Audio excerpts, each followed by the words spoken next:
Right. Hello, everybody. Before we get started, I'm going to make a very big point here. You see this thing here, right here? Yeah, go support this, please. There's a day left to do so. Hurry up. Thank you very much. Thank you. Links in the description below, okay? This is an important thing, people. Anxiety is something that's quite serious for people, okay? Because it's a simple thing. It's not everyone understands how bad this can be for people. It really can cause problems for people, as my co-host actually knows. Don't you, Aaron? Yeah, just a bit. But Aaron's doing his best to try and get everyone involved and to help them. And a lot of that is involved because of the Twitch. Although I'm pretty sure this probably needs updating, I'm guessing. Just a little bit. Yeah. So, it's like I told you before we started, I've not had the chance to do anything this week. So, that's fine. It's not a problem. Obviously, yeah, links for both of those are down below. Obviously, after tomorrow, I'm going to have to upgrade the charity one anyway because it changes. So, yeah, changes again. And I'm going vegetarian for a month on a PK diet. So, what is the next one? It's in aid of the NSPKU. PKU is like a it's like an eating disorder, but kind of illness. They can't I think it's where they can't digest protein properly. Okay, so it's a reaction to certain food types. Yeah, so I'm going vegetarian for a full month. If it's a protein thing, protein's generally only found in meat, so it kind of makes sense. Yeah, should be going the color green as well, because obviously caring with colors, the different hair colors. But yeah. Oh, well, we look forward to finding out more about that obviously next month. But this month, it's Anxiety UK. So hurry up, people, come support it. Yeah. And when we get done on this show here, our man Aaron here is going to be jumping on Twitch to do some streaming, so you guys can go see him there as well. Yep. I've got a nice little new setup corner in my room with my TV and my webcam. It's got a bit more organised, so that way streaming's a bit easier for me now.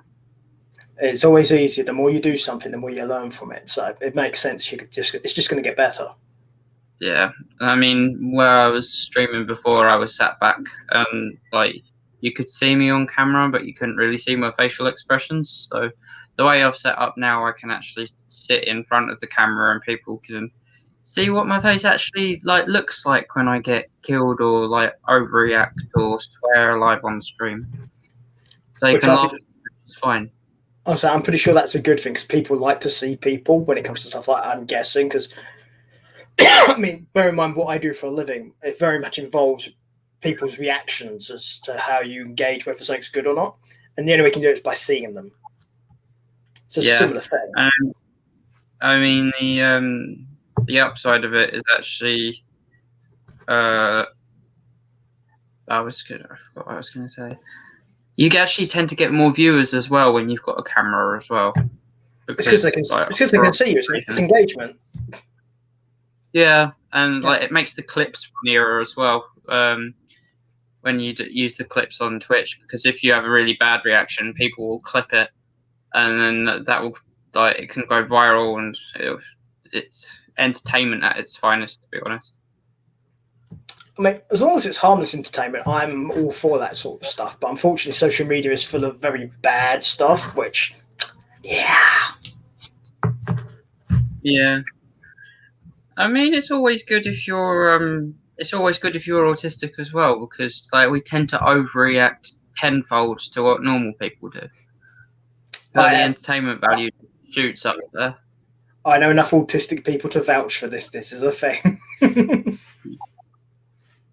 Me myself being autistic it can be quite entertaining, or it can be quite destructive depending on the mood. Yeah, I mean, it probably highlights more because you're autistic, but I imagine, bear in mind, a person without autism can be the same, but just they will generally have more control over it. It would be my assumption, because I think I'm assuming if you're autistic, you have less impulse control. Yeah. Yeah. I mean, you've seen me have like a full autistic breakdown. Yes. At the expense of a chest of drawers. Oh yeah, I helped with that. That was fun.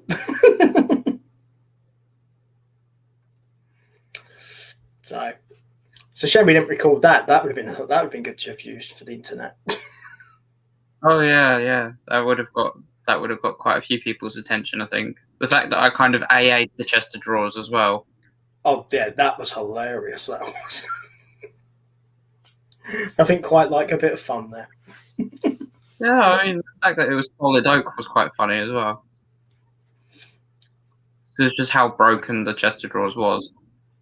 Well, it's like I tell people all the time. If you need to get something out, you're better off expelling it, venting, than bottling stuff up. It's never a good idea to keep stuff trapped inside you, because it will make it 10 times worse when it explodes. I mean, it was your idea with the chest of drawers. Yeah. And I am grateful for the idea. Yeah. Smashy tends to work very well, strangely enough, when it comes to expelling stuff. Yeah, saying smashy to somebody like me as well is just like, yes, where do I sign up? Yeah, I'm very bad for that, because a lot of the time I'll just stand somewhere and somebody goes, "What can we do that about, Alfie?" And I'll just point and I go, "Smashy." It's a good job I'm not Vince McMahon, because the WWE would be in a much different place if I just sat there in board meetings and just went, "Smashy." I can imagine it, though. I really can.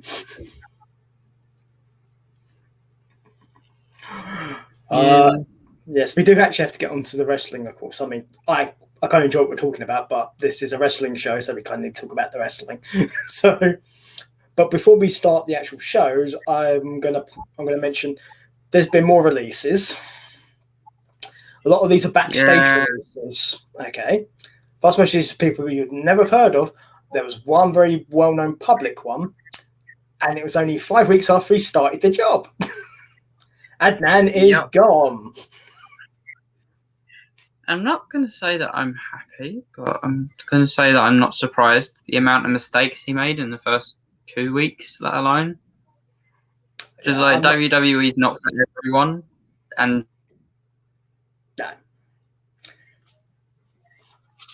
there's no shame in it, because I think, to be fair, he knew it wasn't working as well. Yeah, and it takes a big person to admit, this may not be for me. I'm going to try something else. I mean, in all fairness, he was calling WWE like football or NASCAR, and like that's great if you can make it work, but the way he was doing it just wasn't working. Well, his background is football and baseball, from what I remember. I mean, he should try NASCAR or something like that. I think he'd be really good at that. Yeah, but just WWE, it's so live action. He seemed to struggle a bit with keeping the pace. Yeah. Before I talk about his replacement, there was also one that happened later in the week. They let go of Tom Phillips. Yeah, I was shocked and kind of like, wow. That one did surprise me, because he does a lot of stuff away from the camera as well. It's not just commentary he does. No, I mean, he's been on SmackDown since I started watching WWE, like since before I started watching WWE. Yeah. I mean, he's been there a long time. Essentially, he was Michael Cole's lieutenant, essentially. Yeah. So, I have a suspicion they may regret the Tom Phillips one in the future, but we'll see. I've no doubt they will. But I bet he's seen some things as well. Yeah, they've already gone out and got a replacement for Adnan. I don't know if you know about this. They've also drafted a new commentator to take over from him. Do you know this, or is this news to you? It's news to me, I think, but I'm not sure. I might have heard. Well, you, my man, watch NXT, so you would have seen this guy before because he won the pre-shows. His name is Jimmy Smith. Oh, yeah. Who, basically, for those of you who are unfamiliar with Jimmy Smith's background is MMA. He was a fighter and a commentator.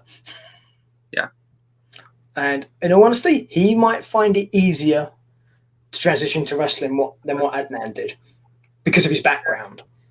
But you still have to remember, WWE is a wacky, fucking fucked up place. And on top of that, you've got a crazy old man shouting in your fucking ear. I'm surprised Tom Phillips lasted as long as he did with Vince in his ear. Not being funny, I'm surprised Michael Cole's lasted this fucking long. Yeah, you and me both. I mean, Michael Cole gets a lot of shit, but the stuff that man must have endured to still be there. Yeah, it was one of those things.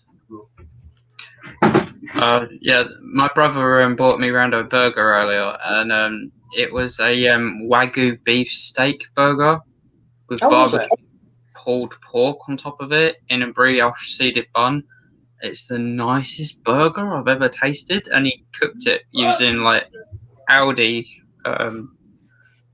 products. And because I'm going vegetarian next month, I'm just like, if you'd have made this next month and brought it round for me when I was vegetarian, I'd have cried. You realise, of course, all your friends now are going to come by and see you with meat food.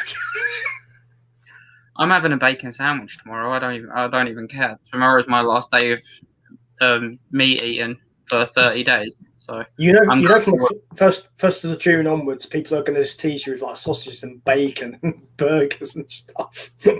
I'm going all out on meat tomorrow. I'm having a bacon sandwich. I'm probably going to get KFC for lunch. Might treat myself to a steak for dinner. Essentially, you're going to become Vince McMahon because he likes big and beefy. Yeah, and on that note, should we maybe move on to Raw and talk about how it kicked off? Oh, yes. Go on. I got 2 words for you. Mm-hmm. Lashley's Ladies just doesn't sound good at all. It makes Lashley sound like an almighty pimp. Bear in mind, at least it's not Lashley's sisters. No, but would it be the Scissor Sisters or?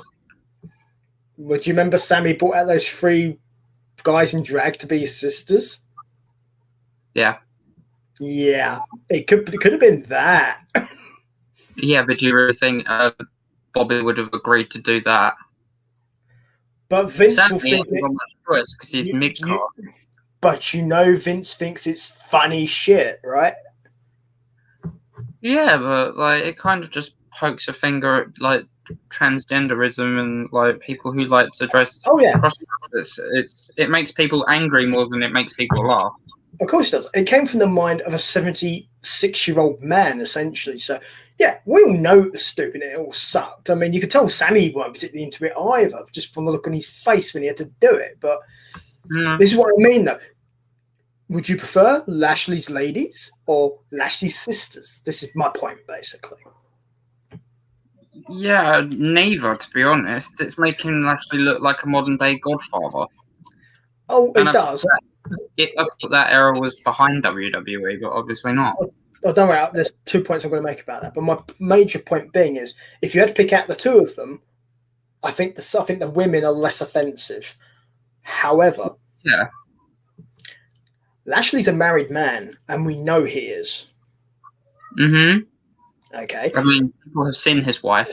I've seen his wife. When it was an Impact, she was on it. Mm-hmm. So he wears a wedding ring in the ring. That's what the black tape is over his finger. Mm-hmm. So yeah. Yeah, I pointed it out last week. He's a married man. Yeah. Anyone who watched Impact when he was in it knows this because she turned up in it and she was making demands about Lash's new contract. So yeah. And unlike usual things, it wasn't an actress, that was his actual wife that appeared. So because I've seen her in other stuff since too. And I'm not being funny with the background. MVP's background music just doesn't do well for the Lashley's ladies either. It just reminds me of like pimp music from GTA. What you have to remember is that MVP was around the same era as Latter Day Godfather. Yeah, that's all I'm saying about that.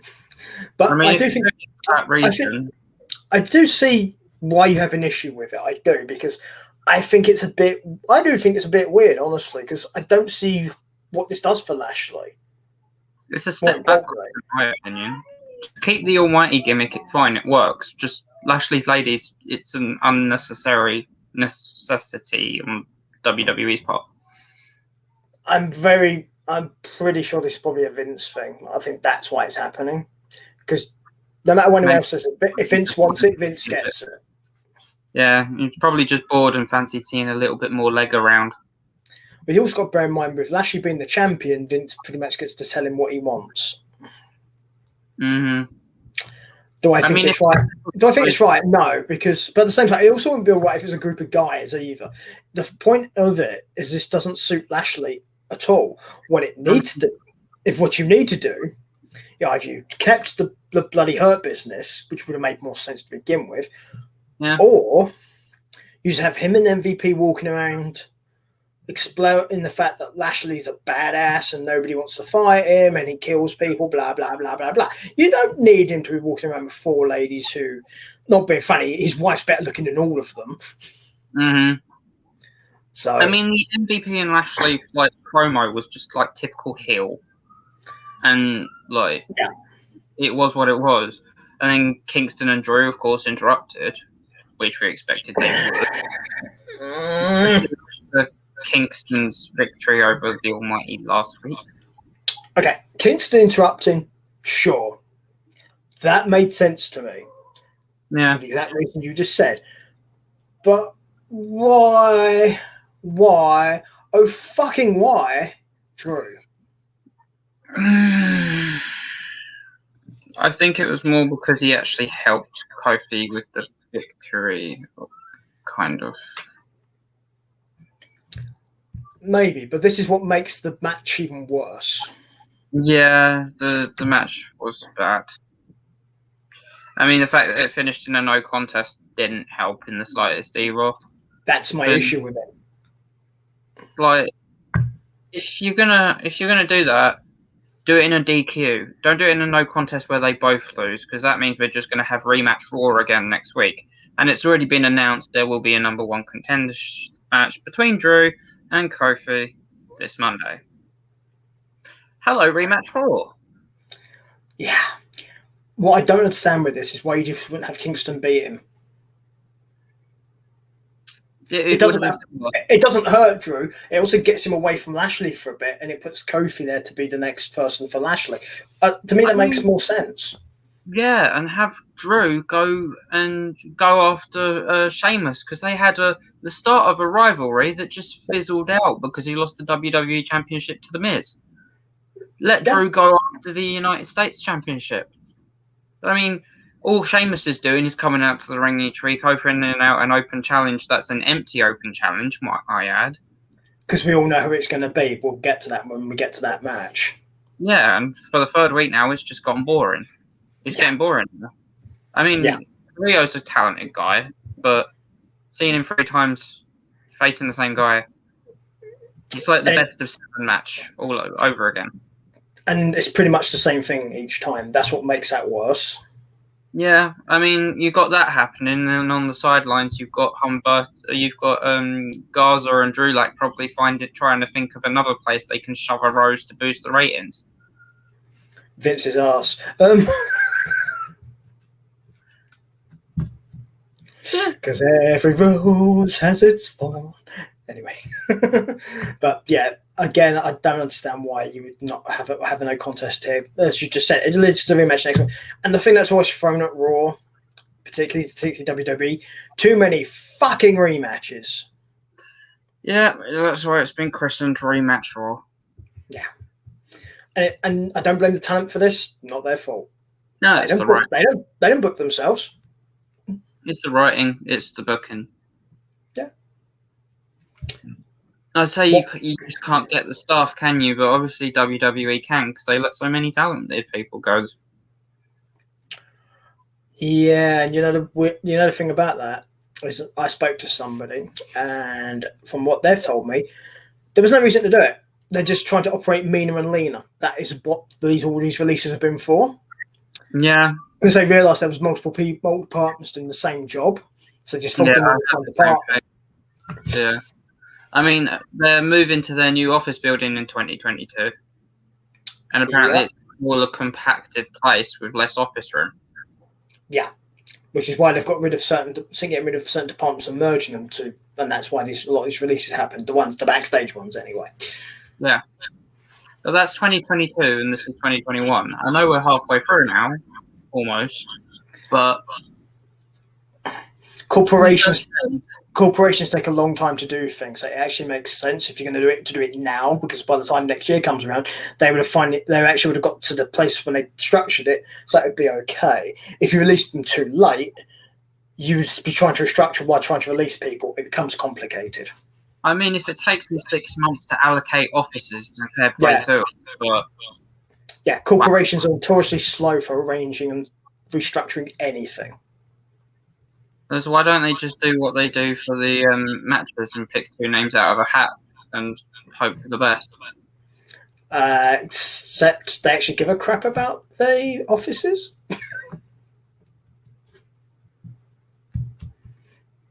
The WWE would have such better booking. The WWE would have so much better booking if you gave it to Bruce. As in your dog, Bruce, just to be clear. I mean, I wouldn't say Bruce. I'd be more inclined to give it to Charlie. Yeah. Bruce is just chew talent. Like like Vince McMahon chews through the WWE talent if it's not thick enough. Yeah. So yeah, Charlie. We'll go with Charlie then. Yeah. He's more tame, unless you grab his tail, in which case, move your hand. But not being funny. If you're a person and you're playing with a cat's tail, you get what you deserve there, because you should know better. Yeah, there's always that idiot that does it on purpose. Yeah, there's vast majority of cats do not like having their tails played with. There are some that do, but most don't. Yeah, but you can just turn around. It's like when people ask you why are you bleeding, it's just like, oh, my cat scratched me, and they're like, yeah, sure. But if you play with a cat's tail, the cat legitimately scratches you. Yeah, but the thing is, lying, can you? If these people don't own a pet, they won't understand that. Yeah. It's only people that own dogs or cats that will actually understand something like that, because it happens to them. Yeah, my brother's only just finding that out because his kitten's only coming up to 6 months old. Oh yeah, scratch. Yeah, he's called Jester as well, and he's a little blue tabby. Cutest little thing. But it'll scratch. But it scratches you to shit. I imagine he's a little bastard. Yes. Yeah, I'm not surprised. I've been around little kittens from when they were born to when they've grown up, and yeah, they go for a stage where they are little bastards. Mm-hmm. Not to me, but they were bastards to everyone else. For some reason, they were fine with me. Well, Bruce has got a thing at the moment for barking in people's ears and perforating eardrums. To be fair, I find that funny. That's the kind of shit I would do to people, but that's just me. Just sat on the sofa, and then you don't even see him like jump on the back of the sofa, and you'll be sitting there. I was sitting down earlier watching SmackDown, and he was sat behind me, and I felt his head touch mine, and I just went like that. And as I went like that, he barked in my right ear, even though I had the headphones on. And oh my God, I thought Michael Cole echoed in my ear for a brief moment. Congratulations, you now know how Michael Cole feels when he has Vince McMahon talking to him. Yeah, it wasn't exactly fun. So the Kingston versus Drew match was a bit of a flatline, but we'll get the rematch on Monday. So what makes that worse is the fact that both of them are capable of much better than what we got, and they gave us this. Yeah.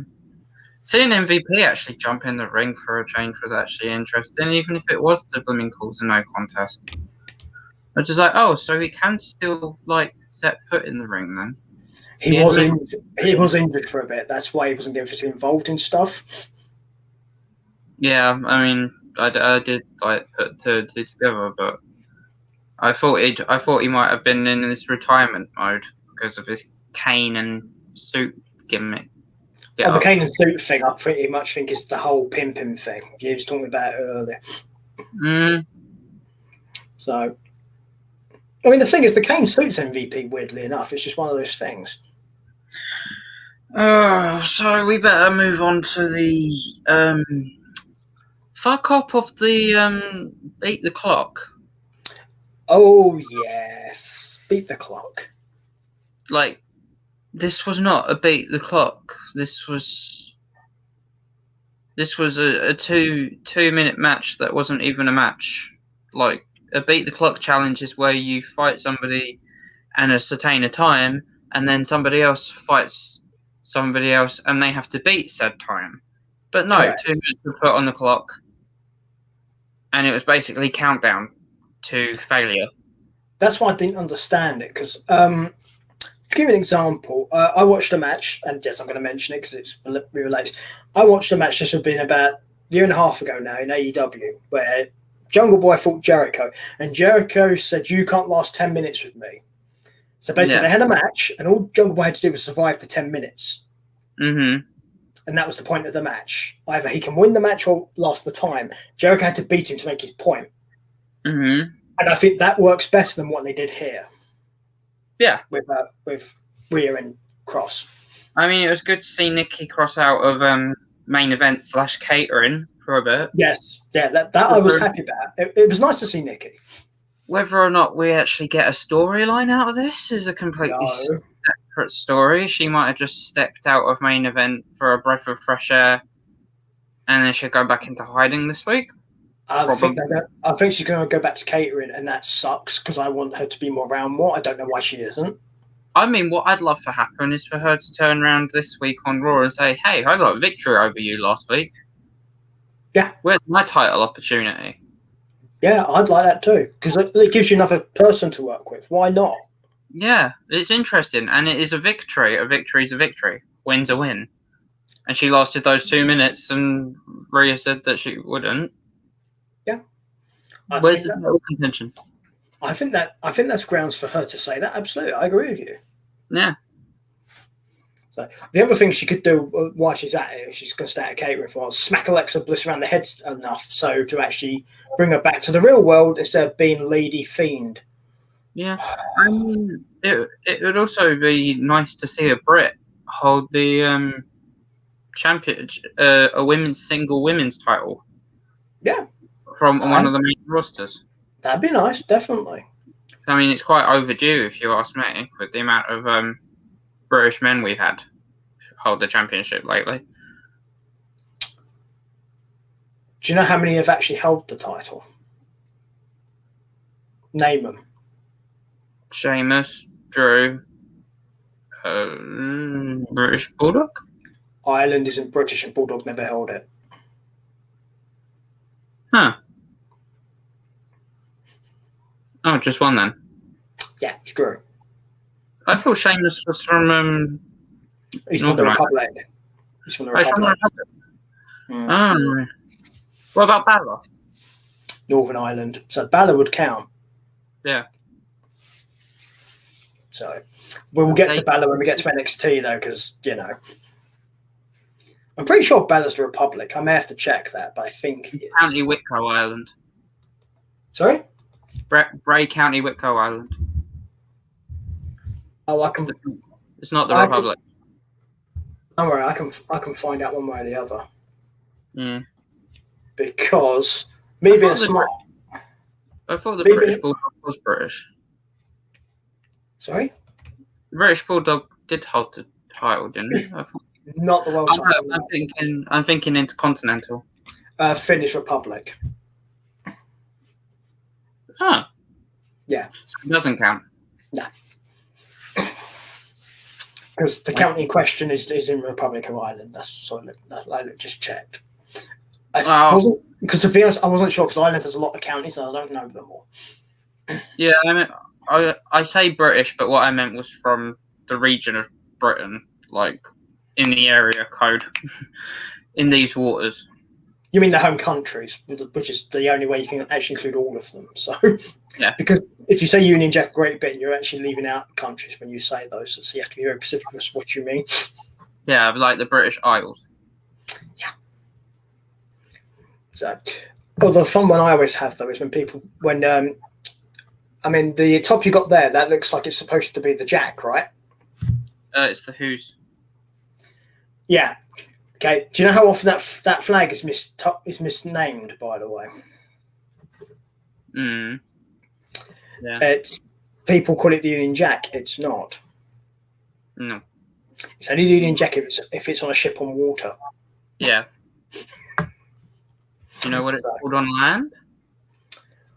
I do, but off the top of my head, I can't remember what it is. I'm going to check because I can't honestly remember, but I know if it's on water, it's when it's the Union Jack. It's not that otherwise.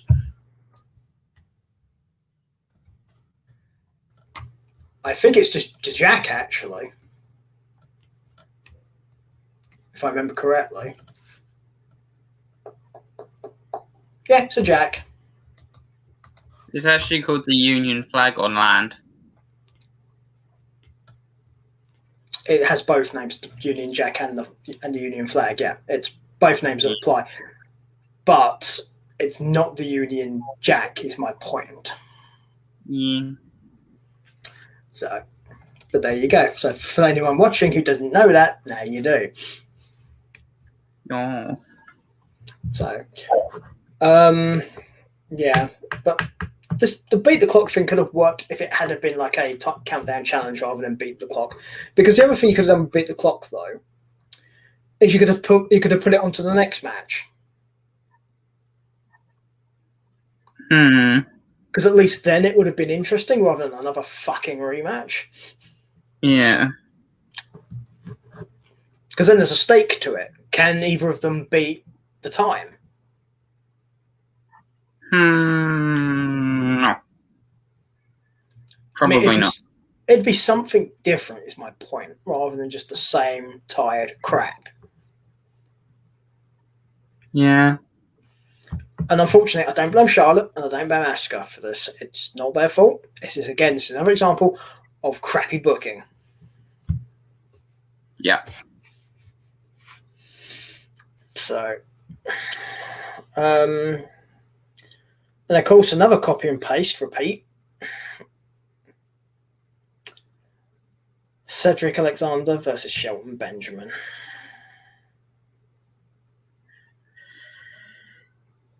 I mean, the mind game promo by Cedric before the match even started was good mic work. Yeah. But the victory for Cedric was just really cheap, in all honesty, and it kind of took from the match. Yeah, that doesn't help. I don't see where the storyline's going. I mean neither of them are going to go back to the Hurt Business because Bobby Lashley has said they're done. And yeah, and he has women now, but yeah, there's that too. So, but the Cedric thing, I'm glad he got the promo at least because that's at least something for him. But yeah, but is it like? Well, at least he got to talk, which hasn't really been a thing he's got to do much of. Yeah, I guess. I mean, it was still bad, but yeah.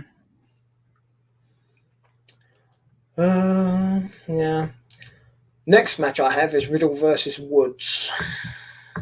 I liked this match. I thought this was one of the best matches of the week.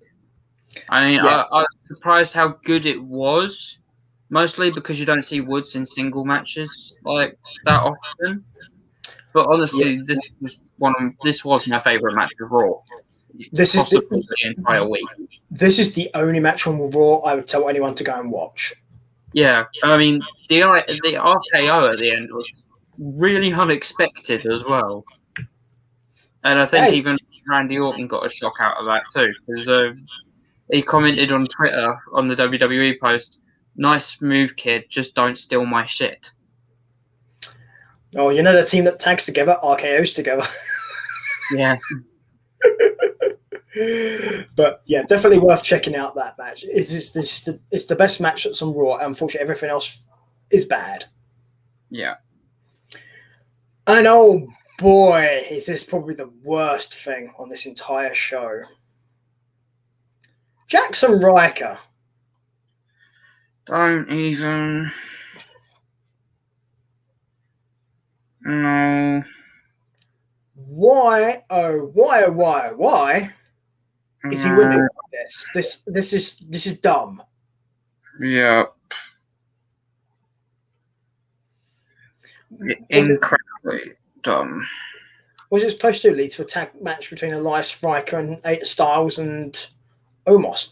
Why anyone wants to see that? Nobody wants to see that. Yeah.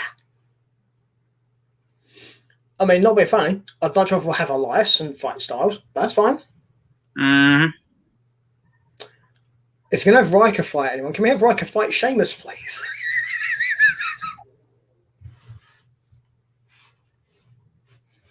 I mean, I wouldn't be opposed to that, as long as Riker loses a tooth or two. That's kind of why it's a Sheamus. I mean, if we're talking that as well, I wouldn't mind him fighting Riddle and Sheamus at the same time. Triple threat, yeah, why not? So, I mean, I'm all down for the heavy hitting stuff. Yeah. So, yeah, I mentioned it because we had to mention it, but they were leaving it there. Now we are going to go to Sheamus. I've also heard another rumor through the mill while we're talking about heavy hitters. Mark Henry's trimming up for one last match, apparently. Does he think he's Christian or something? No idea, but I've heard in the rumor mill that Mark Henry may be making an in-ring return. Well, yeah, for those who don't get the reference, Christian went around for years and years and years, kept on asking people for one more match. Mm. It was his gimmick for a while. Not now, of course, but it was his gimmick, his last major WWF gimmick. Yeah, but when it comes to or WWE, I should say. Yeah, I mean, when it comes to Mark Henry, though, he's not one to gimmick about returns. He either does them or he doesn't. No, he gimmicks retirements, and that was epic. Why was that salmon jacket? Yeah. Like, you. So I think they're right there is a person who was criminally underused by WWE. Mark Henry, just to be clear. Not to mention his work with Cena back when he did that retirement falsify was like some of his best career moments, and we're talking about a guy who was back in the Attitude Era, like one of the main men where you had sexual chocolate and all those sort of things. Yeah, I mean, I'll give you guys an example if you want to see a wrestler progress and get better and better as they went on. Mark Henry's very first match was against Jerry Lawler, okay? And the reason for this was the fact Mark Henry was so green, they had to put him in there with someone who could actually make him look good, and Lawler's very good at that. Not Michael Henry's fault. Not Mark Henry's fault at all. Because if you are a green wrestler, you're going to need help because you're not used to doing stuff. And that's why you get put in there with veterans like Lawler. And Mark Henry went on and on, got better and better and better. Plus, he brought out his character where you touched on it now, sexual chocolate. Yeah, and I mean, you say about putting people with veterans. That's exactly the case with RK Bro right now. Right. They've been put with veterans. AJ Styles and Omos, a veteran with a new guy. I mean, don't get me wrong, Riddle's been to MMA and stuff. He's had his feet in the water of like this kind of industry for a while. But WWE's a whole different kettle of fish to MMA. Yeah, if you're new to in-ring, if you're new to wrestling, it never hurts to have a veteran be by your side to help you out. It's a common thing that's happened a lot in wrestling. and I'm a big fan of it personally. I like it. It's a very common thing in Japan. I mean, For look all the example. way back to days of Evolution's debut. Randy Orton had only just set foot in. Look And where he is now. Yeah. Dave So, Bautista was coming out with like a chain around his neck and a box connected to his throat as a bodyguard. and the other two people in that faction were the greatest world champion of all time and Triple H. Yeah. Not a bad couple of people to learn from. No. They can certainly rub off on you. See, this is also why I liked Alexander being in the Hurt business, because you had Benjamin, you had MVP, and you had Lashley. So he's learning from all three of them. Yeah, and to cut it short so soon was a bit of a crime, if you ask me. So at least with Evolution back in the day, they lasted quite a long time.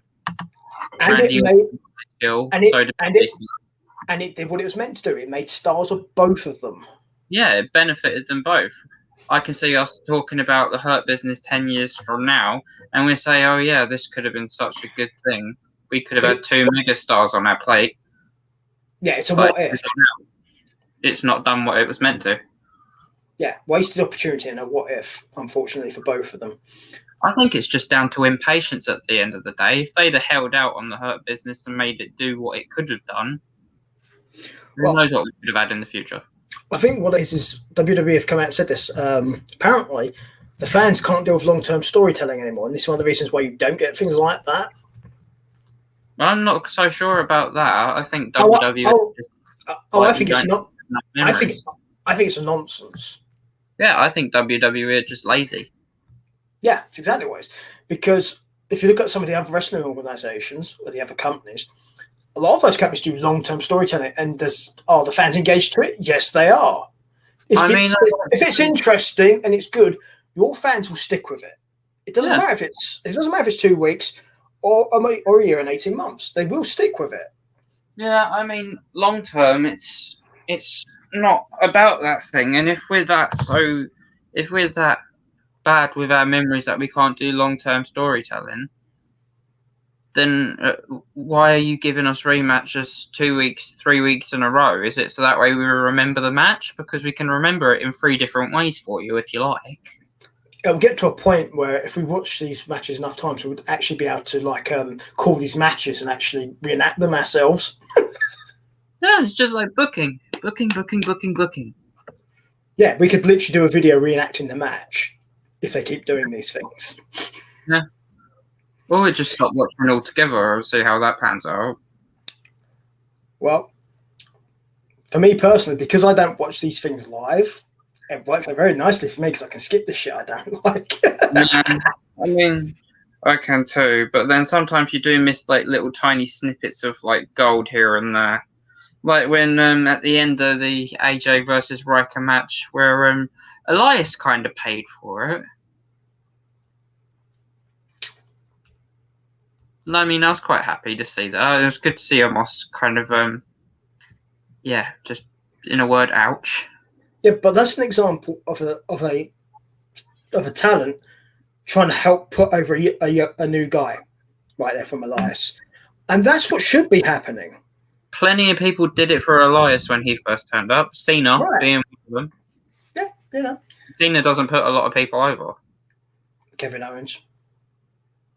Yeah, except for a few general exceptions. Yeah.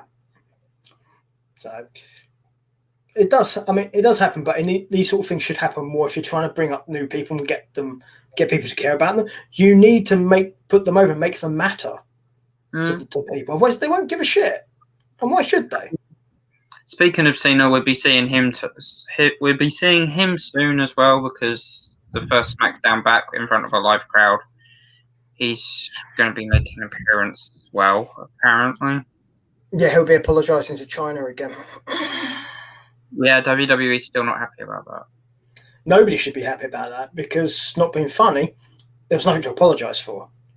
It's a blatant corporate apology he's been told to make to appease the Chinese market because otherwise, if he doesn't, it'll affect the film he's going to be in. Mm-hmm.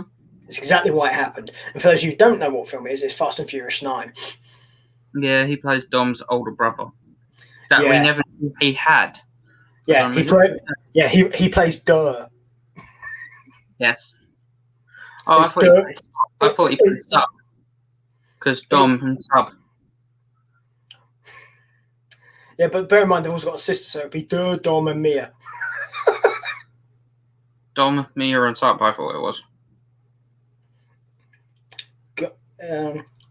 Well, to be fair, there's no reason we should have known he had one. Do you know why? Mm-hmm. We can't see it! Is that car driving itself? Oh, wait, no. It's just John Cena! Yeah, like one of those fast cars from us past the screen, and all you can hear in the background is da da da da. I'd be surprised if they don't use his music in the Fast and Furious actual film as he's driving his car. Driving the car and just has that on the radio. Or something like that. It depends whether WWE would allow it. I don't know why they wouldn't. They'd be crazy not to, but yeah. I mean, isn't he going to have his music changed anyway? Because he's got, like, the thingy music. The thingy music? The thingy music that WWE's been changing everybody's music because of. No, that's his. Oh, he actually owns that. That's his, yeah. WWE couldn't stop him using it in other things, but the music's his, so he has final say whether he uses it or not. Also, bear in mind, he's singing. It's his voice. Yeah. When you're the artist, you have certain rights when it comes to songs, otherwise you don't sign them away. And what about Elias's music? Does he have the rights to that? It depends what kind of contracts he signed. Sure. So. But yeah, I mean, it was a surprise victory for Riker. I thought it was just going to be like a squash match, making AJ look even worse than he already kind of does at the moment. But like, the victory was kind of a shock, especially where nobody wants to see Riker win at the moment. Nobody wants to see Riker generally, from what I understand. So. Sure. But anyway. On to Sheamus versus Carrillo. Basically, if you'd seen any other times this has happened, this is pretty much what you got here. Number 3. Yeah. It was a pastime match. I mean, I've gotten bored of seeing this matches. They're getting so repetitive that it's not even worth watching. Yeah, 2 things about this. One, it's a piss break match. And the second one, at least Carrillo didn't get hurt this time. Yeah, I mean, there's that. That's always a big thumbs up. I mean, that wasn't Sheamus' fault the first time, but I'm happy to see he didn't get hurt this time. Yeah. So it is what it is. But as much as I don't like repeat matches, it's not the worst case of this. The next match is the worst case of this. Yeah. Women's tag team title. I mean, I thought Alexa was going to make another appearance because you could see a propane tank strapped to the ring post. Mm-hmm. Yeah, it didn't happen. But it was either her or Kane. Yeah. And Reginald cost Baszler the match. Again. And they're having a match next week. And then a big flame burst distracted Baszler and cost them the match. Mm-hmm. Yeah. Baszler challenged Reginald to a match. And that's happening on the next Raw. Who can see Alexa intervening?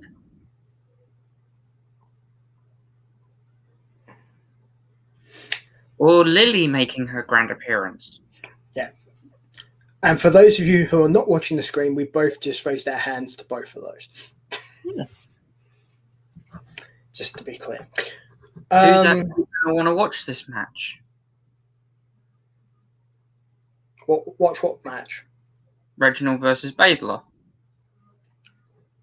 I thought you were talking about Lily versus Reginald. That could be kind of interesting. But other than that... I mean, I'm in it to see, but I am going to watch it purely to give my opinion on it. Next week we'll do the show. Yeah, but there's But if watching Reginald it, doesn't and get yeah, dismembered, I'm not interested. yeah, there's watching it because we do it for this, and there's wanting to watch it. Two very different things. Yeah, I mean, I might make popcorn and re-watch this match a couple of times to brighten my day over the week if it's like as good as I'm hoping it's going to be. You mean she beats the crap out of Reginald, right? Yes. Yeah, just to be clear. Mm-hmm. So that's what I would like to see too. I'm in it to see Reginald suffer. Oh, I mean, I want to see Baszler actually be the killer Baszler's supposed to be, as opposed to being Nia Jax's flunky. I hope Nia Jax is in Reginald's corner, and we just see the tag team implode. Like bye. Well, maybe if we're lucky, Nia Jax will go in a hole. But yes, but thank fuck that's the end of Raw, basically. Yeah, I gave it a 6. Mm-hmm.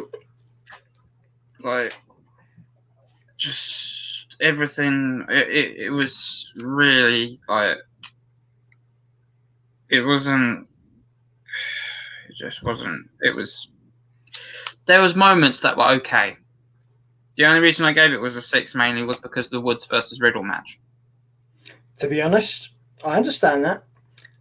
Mine, it's 3, and the only reason it gets 3 is for the same reason you gave it 6. If that match hadn't been on the show, it would have got a 0 because it actively damaged people and it made people look very bad, and it didn't solve anything. Nothing got settled here.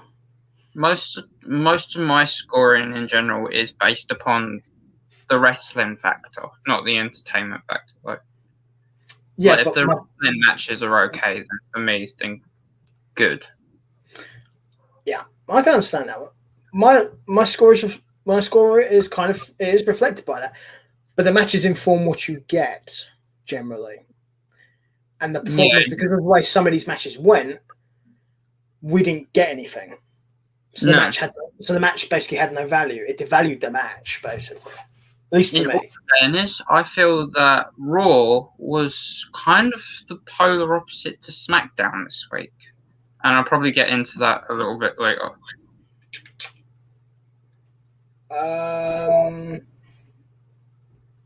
Okay.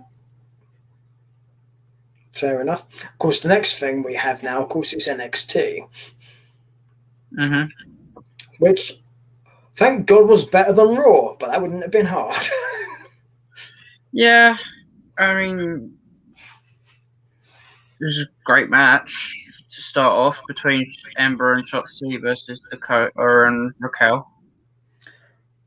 This very much, to me, seemed like a setup for Gonzalez and Kai. Yeah, I mean, it was a good win for Shotzi and Ember. Yeah. The attack on Shotzi was obviously expected after the win. Mm-hmm. But, I mean, if Raquel versus Dakota doesn't happen, I'm all for Ember versus Gonzalez. That works too, yeah. In a singles match, because we all know what Ember's capable of. And her reign in NXT as NXT Women's Championship as NXT Women's Champion was cut too short because of Shayna Baszler. Yeah. Because they were on a rush to put her up to main roster. Yeah, I don't have an issue with that. No. Ember works perfectly fine for that. Absolutely, she does.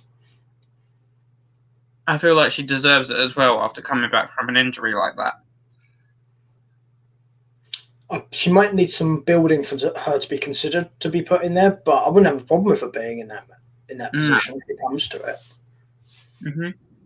But I do think they're going towards Kai and Gonzalez because. I mean, if that happens first, then I won't. I won't be upset by it, but I'll be happy to see Ember versus Gonzalez down the line. Even if it's for like a number 1 contendership match, if Dakota beats Gonzalez or something like that. I would like to hope that Ember will be around that picture. I do agree with you.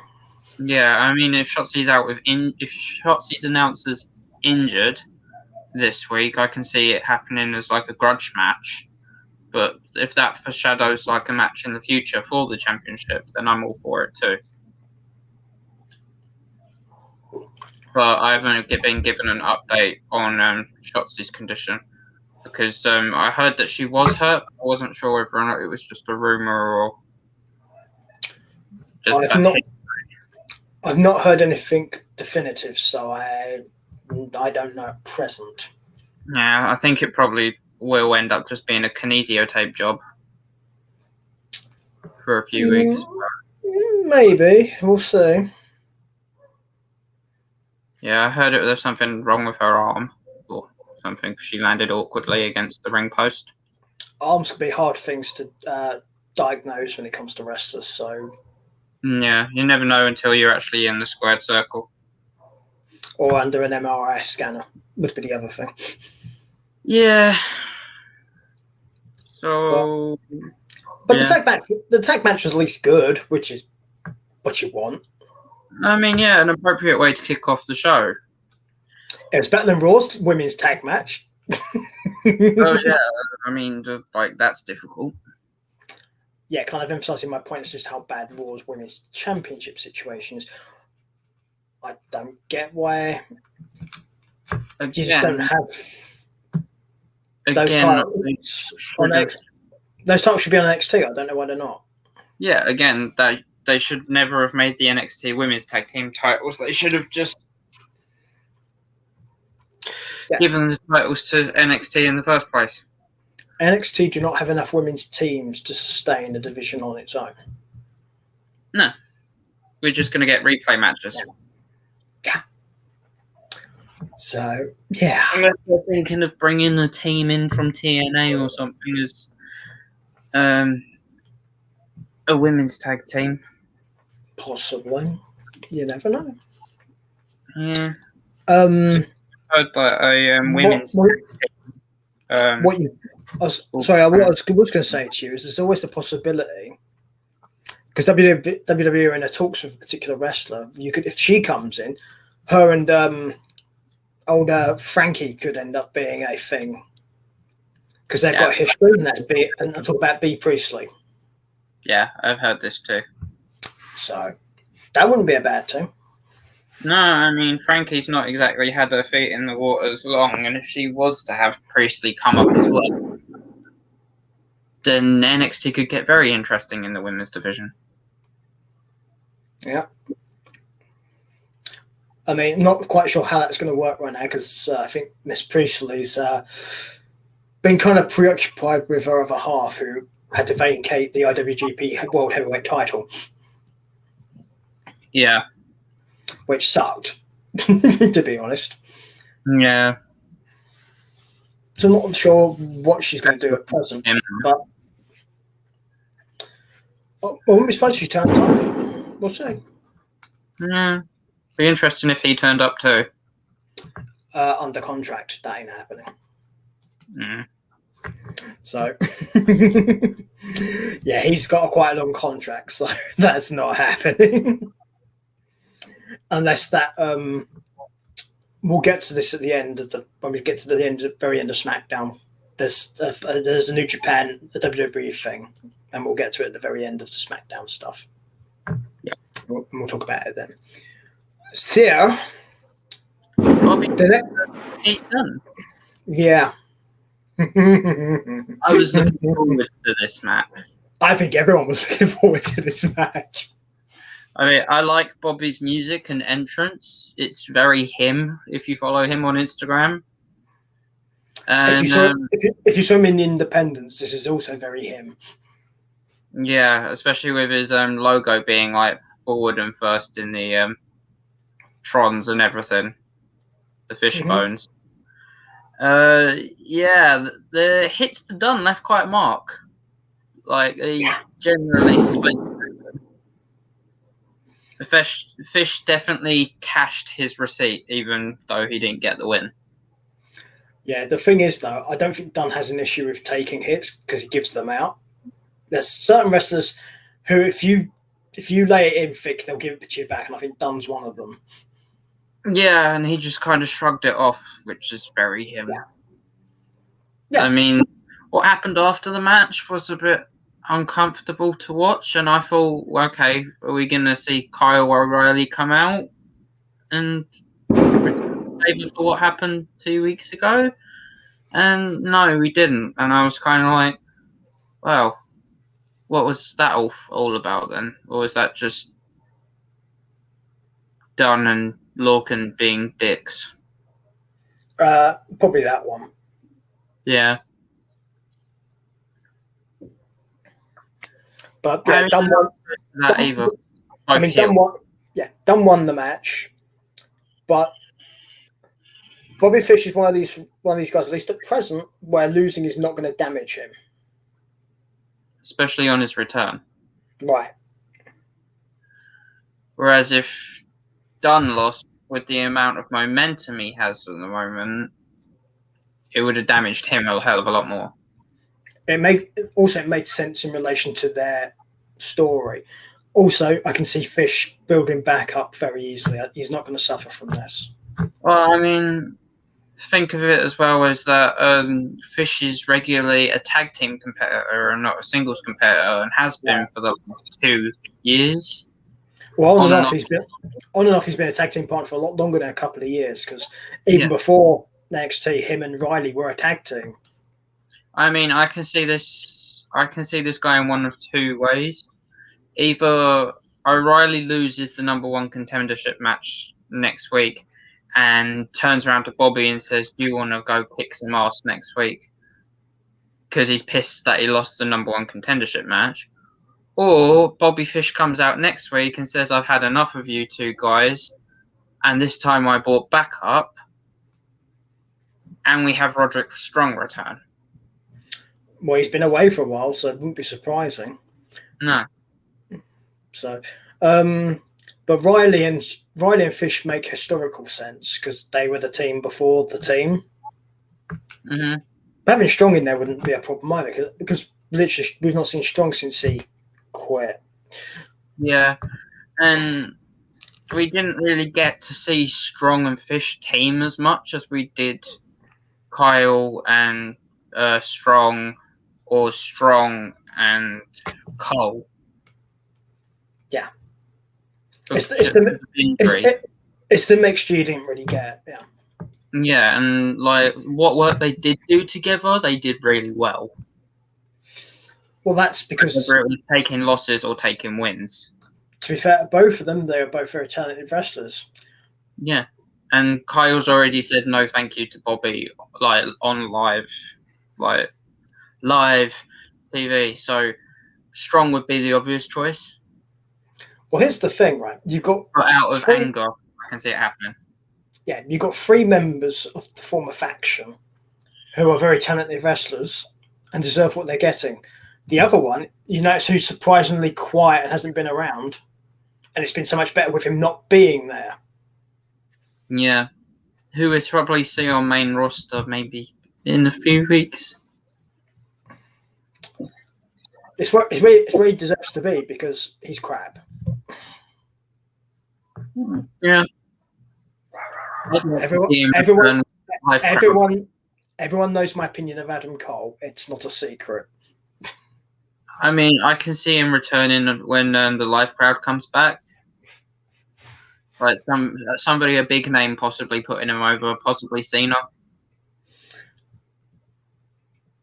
It'll be a surprise. Not sure it'd be Cena, but I think you could have him turn up. And having crowd would make sense, at least because of his dumbass thing he does. Yeah. So if he makes his debut and his return when the live crowd comes back first week, then I wouldn't be surprised at all. And I'd be relieved as well, because it means we won't see him in NXT again. Yeah. So there is that.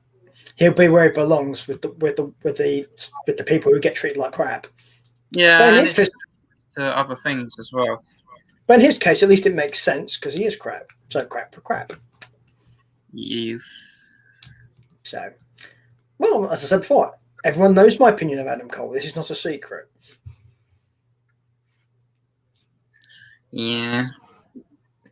So, if people agree or disagree with me, that's okay. I mean, I do, but like I've grown tired of arguing with you about this. Oh, I know. But So it's like everybody's entitled to their opinion, so it's fine. Yeah, it's like I said to you before. You don't have to agree with me about anything we talk about. That's not the point. If you do, great. If you don't, then elaborate why you don't, because then that helps everyone else understand why. It's never a bad thing. To be honest, I think we more discuss than argue. I don't think we've really ever argued about anyone. Yeah.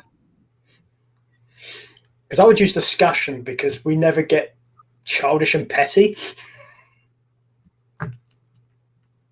Yeah.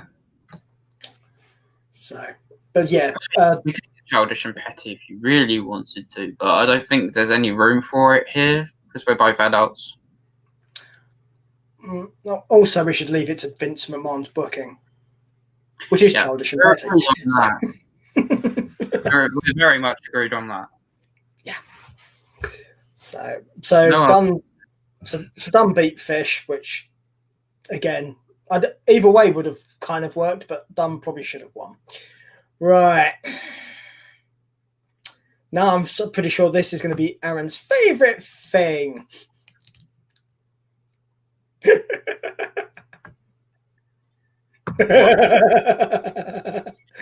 You know what I'm going to say, don't you? What? The $1 million face-off. No, it wasn't that. That wasn't then. It was Amir versus Mercedes Martinez. Yeah, I'm skipping that. Why? Because it was pointless. Did you not see it? Yeah, it was still pointless. You can talk about it if you want. No, not going to stop you. What? The sign on Mercedes' hand from Tian Shah? Yeah. Oh, I put a little black mark on your hand. I thought it was interesting. I thought we could we be seeing a new tag team in the division? The problem is it made no sense. Well, after what happened between Mercedes and Raquel, it kind of it doesn't make sense. When it doesn't explain why that's just suddenly happening now. There's no narrative to explain this. No, if you remember when Xia Li first got picked up by Tian Shah or whatever her name is. And how long ago was that?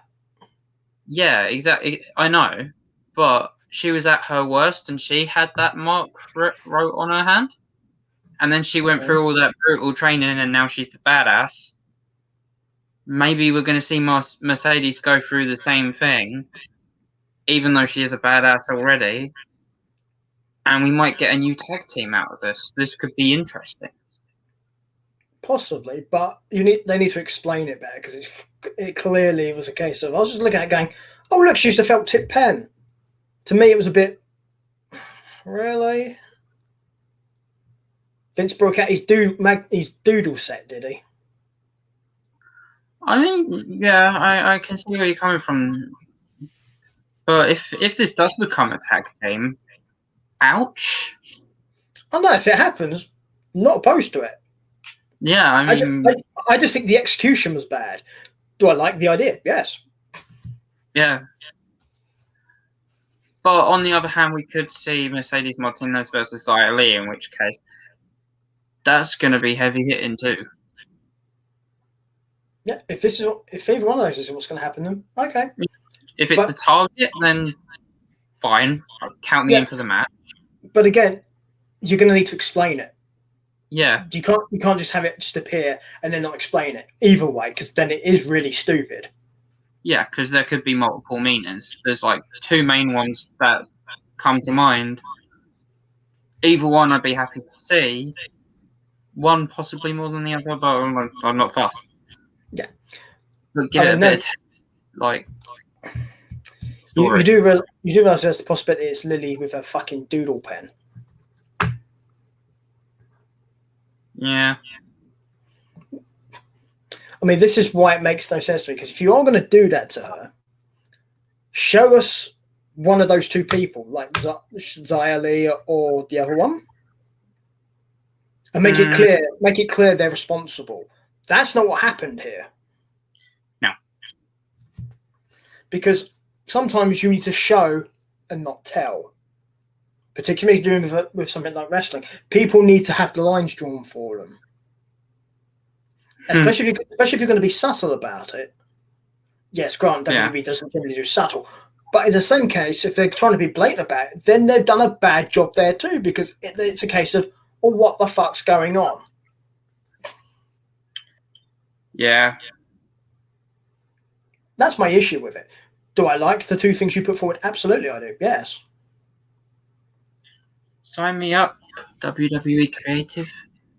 Yeah. Yeah. You've put more thought into this than they clearly have. That's my issue with this. I mean, it's not hard. Somebody with half a brain cell could probably do it. Yeah. And I had 3. I wasn't going to go there, but okay, you can say it about yourself. It's fine. If I say it about myself, only other people are going to say it behind my back. It's fine. Oh, no, you know me by now. I'll say it to your face. Oh, yeah, I don't doubt it. Yeah, that's not my thing. If I got something to say to somebody, I will tell you, because that's just... Because why waste your time saying it behind someone's back when if you say it to the person, you actually then have said it and they know and you don't have to worry about trying to remember if you've told them or not. It's a bit silly, basically. Yeah. But if what you put forward happens, then great. Not an issue. Yeah, I mean, it would be quite an odd tag team. Yeah. But God help anybody who's in the ring with them. Yeah, that's gonna hurt a bit. Yeah, just a bit. Okay, now it's the $1 million face-off, right? Yeah, I mean, this was Aaron's favourite part of the whole show.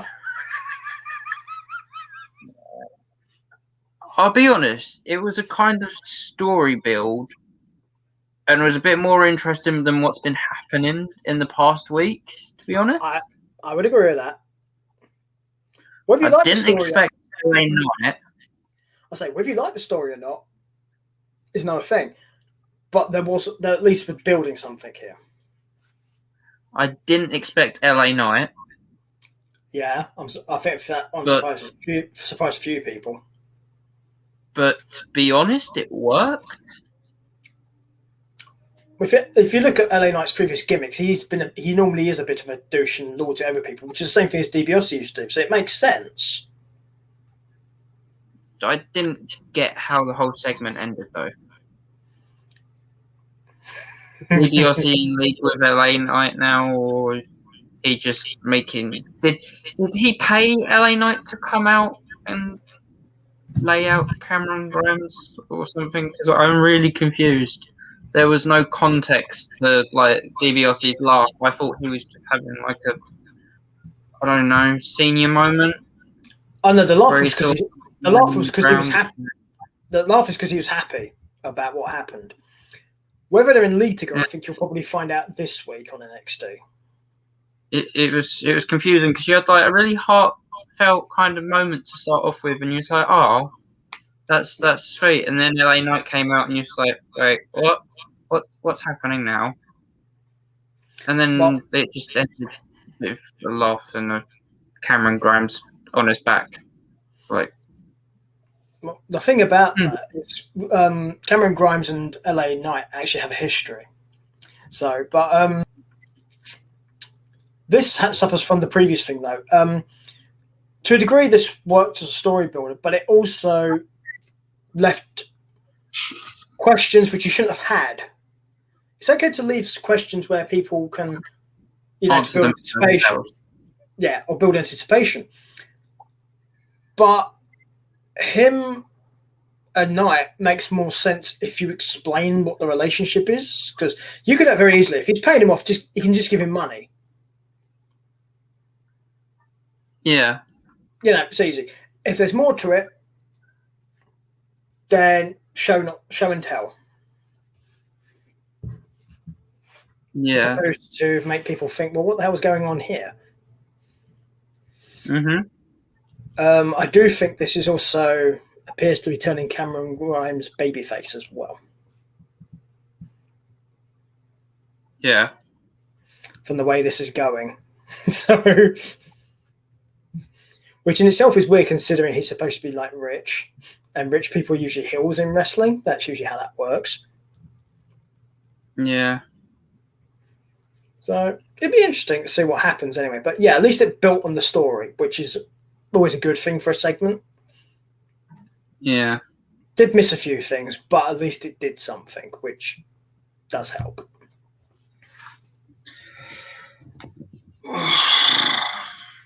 Right. So next we got Monet's debut. Yes, against Jade, I believe. Yeah. Yeah. Just one thing before we go into like the match. And I know, please bear this in mind, I've not seen Monet anywhere else before. So she's new to me, brand new flavor, try something new. I get it. Maybe I'm gonna have to get used to her, but what the fuck was she wearing? The robe looked like she cut a wedding gown in half. And it apparently cost $35,000. Well, that's kayfabe for one thing. That's never going to cost that much. Wedding dresses can cost that much, though, bear in mind. But I don't think that one did. Apparently it was from Paris, but it looked like somebody had pulled off the curtain and told her to wear it. Which is probably what it actually was. So, yeah, I mean, a good debut, and I think I'm going to like her in matches, but for somebody who had such a hype about her debut, she didn't have her own finisher. She used the Glam Slam. That is her finisher. That was her finisher before WWE as well. That's the move she used. She's all... I don't know. Yeah. I'm not to be honest, I'm not a big fan of that move anyway. There's only one person who's ever done that move where I thought, okay, sure. And that was Beth Phoenix. Anyone else who's ever done that move, I just look and go, I mean, I've seen Bobby Lashley do it before. Yeah, I didn't like it when he did it either. No. Literally, as I said, there's only one person I've ever seen do it, and I was like, okay, sure. I can believe that. And that's Beth Phoenix. Yeah. I've seen it done by other people. I'm like, no. I like how Beth Phoenix was on commentary and she said, "Oh, that looks familiar." As she got the 1, 2, 3. As she should have done. Yeah. So, I mean, I wouldn't mind seeing a little bit of a sour side of Beth Phoenix on commentary towards Frankie Monet. It wouldn't be the worst idea. Yeah, maybe it could lead to an NXT match. Bear in mind their husbands were adversaries for a long time as well, so it would kind of make sense as well. Yeah. I mean, it could turn into a mixed tag match if it was to go to main roster. I mean, Beth Phoenix isn't retired either. No, she's just inactive right now. I mean, for those of you who are unaware, that match would basically be 1A with John Morrison against Beth and Edge. Yeah, I mean, I could live with that. Yeah, and seeing as Edge has shown an interest in NXT as well, it could be a great gateway to the match. Yeah. And we saw John Morrison post on Instagram a picture of him and his wife backstage. So he's hovering around NXT now as well. Oh, he's always done stuff with her, no matter where they've been. So it's not that surprising. Yeah, it was on one of NXT's Instagram photos of the week. They've both always supported each other with their careers, and I think that's a good thing for a wrestling couple, which is nice to see. Yeah, of course it is. So If you have that, then you're going to have like a successful marriage and stick to the business that you love. yeah, Unlike certain other couples that have had things happen in the past. yeah. I mean, to be fair though, it's harder when you've got a couple where one works at WWE and the other one works for AEW, because WWE are a bit, you can't do it, it's AEW. He's like, yeah, shut up. Yeah, MMA comes to mind and UFC. Oh yeah. I mean, look at Jack Swagger. Jake Hager, Jake Hager. as he is now. Yeah. So, well, that's his real name. That's the He name I will use for him. He wanted to go into the UFC while he was in WWE, but they said no. No, he's in AEW. Well, he was in Bellator beforehand. Yeah. So Bellator is also where Lashley used to be as well. Yeah. So, and Hager's is married as well. He's got, his wife is lovely. Mm-hmm. So, I mean, she's nice. I've seen them being interviewed together. They're actually very nice together. It's nice to see. She seems very normal, which is unusual for wrestling wives. Yeah. So there is that. It could be interesting to see. Yeah, so Monet won the match again. We was not surprised by this. Aaron doesn't like her finisher. I can see why, to be fair. But here's the thing, though. Do you think she should stick with that, or possibly end up using a husband's move? Could be worse. Yeah. I mean, what move would you get her to do then as a finisher, out of interest?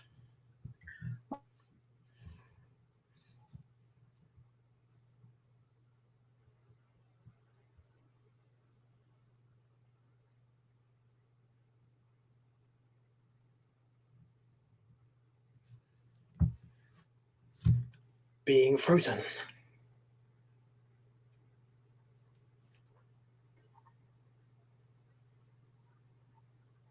We're having a problem again. It's probably because of how hot it is. There might be some atmospheric interference. Possibly.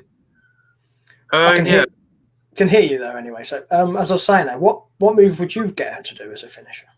Possibly like one of the old wrestling moves, possibly like an attitude or like the 99 Crusher or something. Okay. Just a throwback to like that kind of style. Or like she says, like she's been in the lucha scene. Get her to do like a high flying move. Yeah, her and Morrison were both in Lucha Underground when it was on. Yeah. So she's quite adept to that sort of stuff. So she would have been around a lot of those sort of people. Plus, when she was in Impact, there was quite a lot from there too. Yeah, I mean, like a shooting star or like an inverted shooting star press or something. Yeah, WWE are a bit wary of that move. A lot of wrestlers do it because it's quite dangerous, that move. I mean, I've seen clips of her do that kind of move. No, I mean specifically a shooting star press. For a long time, that move was not allowed at all by anyone. I mean, Amir does it. Yeah, now. However, I'm talking about a while ago, literally from, when would it have been? 2001 up until possibly about a year and a half ago, that move was not allowed unless it was done by certain people. I mean, Apollo does standing shooting stars. It's different. If you do it from the top rope, it's very different. Yeah, because of the over rotation. Basically, a lot of people ended up getting rib damage because the knees would end up in the sternums and stuff. Mm-hmm. So it's a quite dangerous move if you don't know how to do it properly. I mean, Mark Andrews does it in NXT UK. He calls it fall to pieces. Yeah, there you go. There's somebody who actually does it perfectly. There you go. Lindsay Dorado does it as well. Ricochet, Ali. I am pretty sure I've seen Daniel Bryan do it once. I've seen him do it in a Ring of Honor, but I don't know about if he did it in WWE. No, I'm probably not thinking WWE though. So he may have done in the WWE. I honestly don't remember though, but I know he did. I'm pretty sure he did at least once in Ring of Honor. Yeah. So there you go. Right. Next thing I have up after this match is Bronson Reed celebrates winning the title. I Why? mean, emotional promo from Reed, but it wasn't really necessary. That's why I said why. I mean, and Legado. It's like maybe we will see the Emperor of Lucha Libre hyphen quote whatever the fuck that's supposed to mean, but versus the Colossal one. But yeah, there's who thinks that's going to be a squash match? All of us. In more ways than one, if the tsunami hits right. Yeah. And I think it was just to kind of get another challenger out there now that Gargano's lost it. And also, it adds a little bit more boil to the MSK Legado feud that's going on at the moment. And we're seeing the championship match this week, if I'm not mistaken, for the NXT Tag Team Championships. I believe so, unless they change it. But what surprised me, though, with the North American title was, why haven't you got LA Knight out here or Cameron Grimes? I don't know. Because surely they should be trying to get their ways in forwards for this as well, regardless of the $1 million angle they just did. Surely you want this title, right? I mean, it would also add like a little bit of momentum to the $1 million man. See, maybe he could turn around and say, whoever wins the number one contendership will have me in their corner or something like that. Make it that little bit more interesting. Yeah. I mean, not to count out other talent as well. I mean, Dexter Lumis is like wrapped in this index bullshit at the moment. Like, why isn't he in the title contention for the North American Championship? Because he likes his Indy Hartwell. Yeah, I mean, I'd be interested to see. I'm with you. I'd be interested to see Loomis versus Reed. We've seen it before, like in a multiple person match. Yeah, like maybe in that match for the title. I'll say maybe I'm greedy, but I'd like Kushida. I wouldn't be against that. I mean, they're good friends. Yeah, but that's never stopped a rivalry before. You can have a friendly rivalry. It's perfectly fine to have one of those. Yeah, I'm never opposed to a champion versus champion match, even if the weight bracket is like there's a colossal difference in the weight bracket. Okay, one thing I would say: please do not let it be Cross that he faces next. No. I would say it's also possibly going forward something that Balor could be in. Yeah, I mean, I'm not opposed to that either. I could see Balor going for the Cruiserweight Championship if he really wanted to. Well, he makes the weight limit, so. Yeah, I mean, I'd love to see Balor versus Kushida. There you go. They're You've got really Balor possibly versus Reed as well. So you've got some options there for him, I think. Yeah, I mean, one thing about Balor is he is in like every weight bracket possible. He could even find a partner in tag titles. You never know. Yeah, and Kushida and Balor have tagged together in the past. There's a history there. Yeah.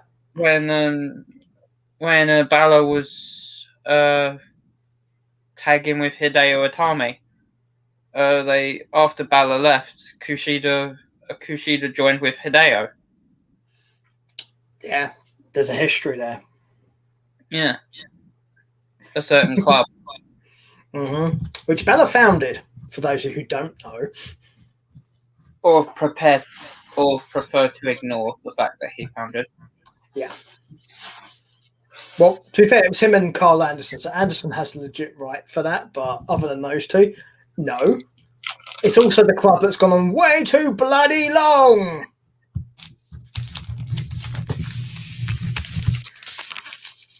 Chocolate check. Chocolate for tonight check.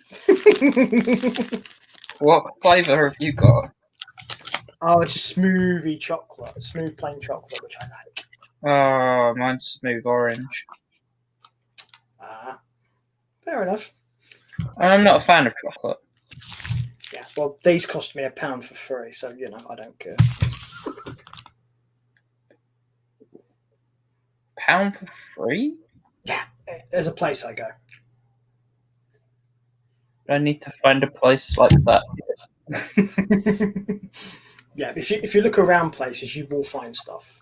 Especially if they do this one. You never know. So, and then we have main event that was frequently publicized throughout the entire fucking show. It's like, did they really want us to watch it? I don't know. Maybe they needed to announce it that little bit more. I mean, it wasn't even. It was. I mean, it was a rematch worth looking forward to. Right. Okay. Balor Here we go. Ross. Yeah, here we go.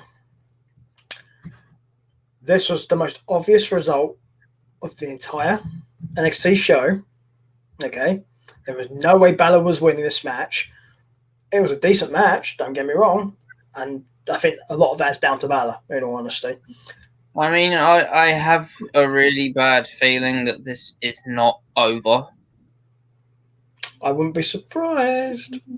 I mean, the Prince failed, but we all know Balor's history in NXT, and that there's a certain demon lurking around, even if he hasn't used that gimmick in a long time.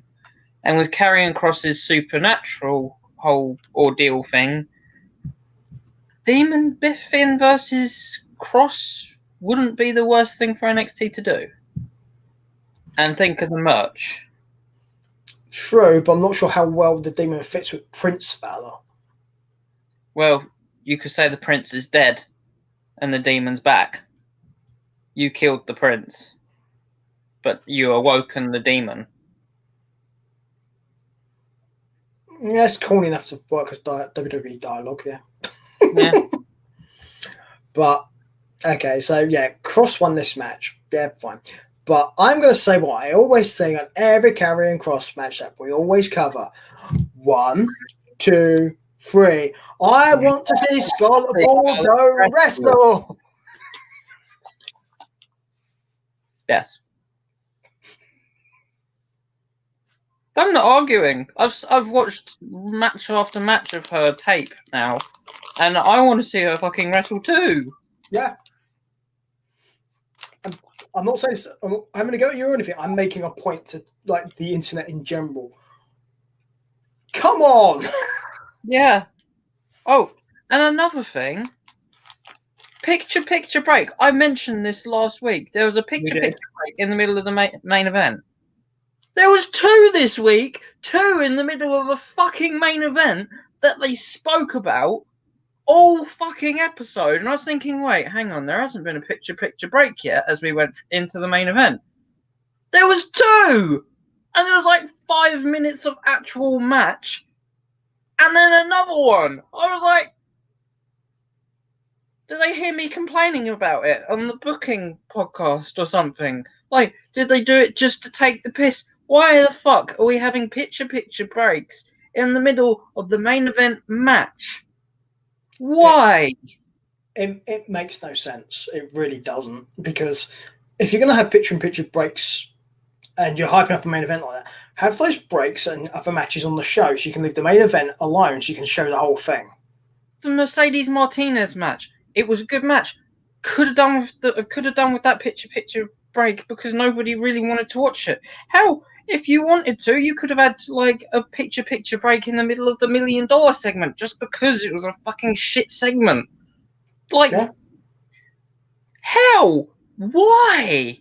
Why did you need 2 as well? Just have 1 like a normal fucking thing. I get that you're the only channel that does the picture break thing or whatever.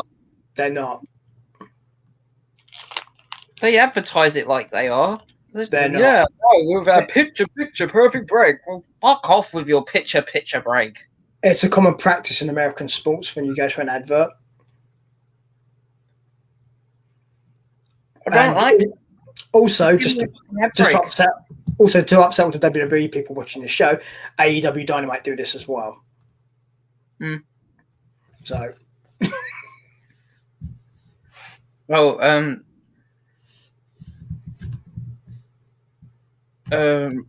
my friend Kaylee is watching because she's a WWE fan. Her family's actually a WWE fan as well, and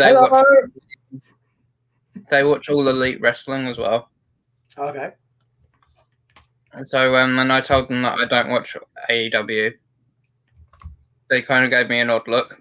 And I was just like, I've only ever watched like WWE and like some TNA and Impact stuff there. So something tells me if I do plan on staying friends with Kaylee and a few of her family members, I might end up having to watch AEW. I mean, as I've told you before, I don't judge you for never watching it. I mean, I always feel it's up to people what they watch. It's their choice. You know me, I watch most of the companies out there because I like them. I have a favourite. I have a favourite. Absolutely, I do.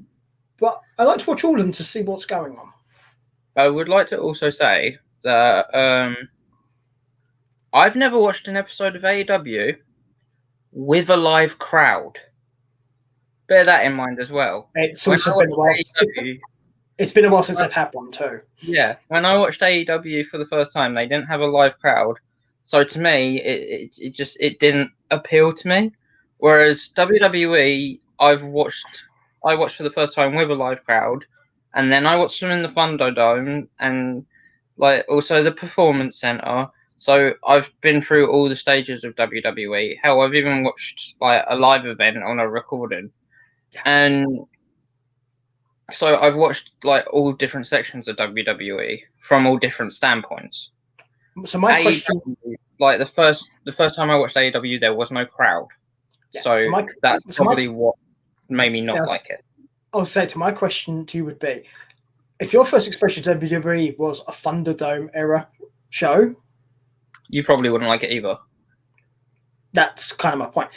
I think, to be fair, the not having a crowd thing, for some people, it's a deal breaker. Either it works for you or it doesn't. And that's okay, because some people like having the live crowds. Some people come with the Thunderdome. I mean, in all fairness, if I was to watch the live AEW event with a live crowd, I'd probably be interested. I mean, if I get like to the point tonight where I can't sleep, I might end up turning on the pay-per-view and checking it out, seeing what it's like. And if the atmosphere is there and I like it, then I might start watching AEW once the live crowds are back. Yeah, but something I will say, obviously on this show, this is WWE mainly, but this relates basically. The AEW pay-per-view, which is tonight, has a full crowd of actual people in person. And apparently Vince wasn't too happy about the fact he's having to wait to do this, but there's many reasons as to why. But the experience of having fans, pay-per-view particularly, does make a difference. Yeah, maybe not so much for the TV shows, but it definitely does for pay-per-views. Yeah, it's always going to as well. Let's face it.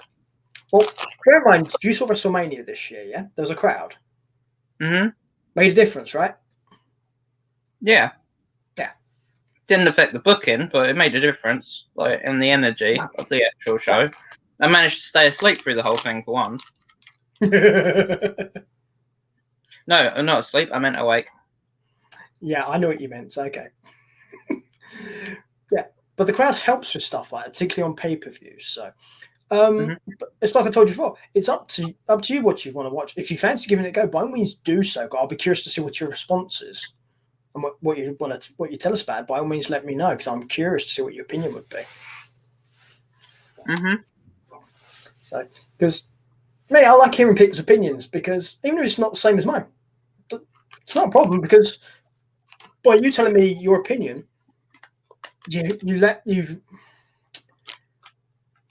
basically, how do I At explain? least you tried it.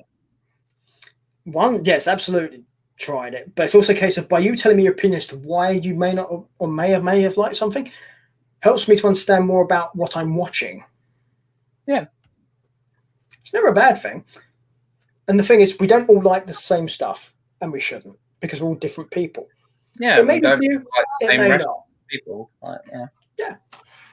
I mean, me and you, then we have people which we both have a different opinion on, and you know, that's fine. Mm-hmm.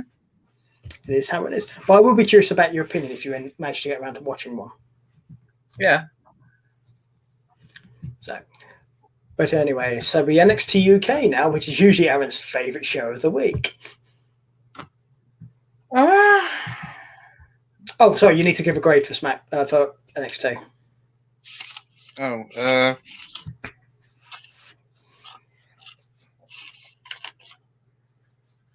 So I gave it a 7. I think that's fair. I mean, like, the picture break pissed me off. Yeah. So by the time I got to the end of the show and I'd been through those 2 picture breaks, like before the main event, I would have said 8, maybe. Then the 2 picture breaks, and I was just like, no, fuck you. Yeah, I think this is one of those things where, particularly because you get this in film as well as in wrestling, how you leave people is very important to the impression you make. Yeah, and at this point, I was just like,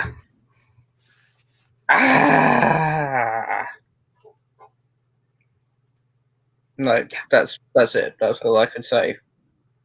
I think that's fair enough. I was sat on the sofa because obviously where I'm caring for my mum, I had to watch it through my like headset, and like the first picture break went on, and I was like, oh, fuck's sake. My mum went, what's up? I was like, oh no, it's just something that's happening down here. And then it went back to the main action. Like a couple of minutes later, 5 minutes went past, and then the second one happened. I was like, oh, for fuck's sake. And I literally just dropped my phone and took my headphones out. Yeah. And my mum was like, are you okay? I was like, no, I'm really not. Yeah.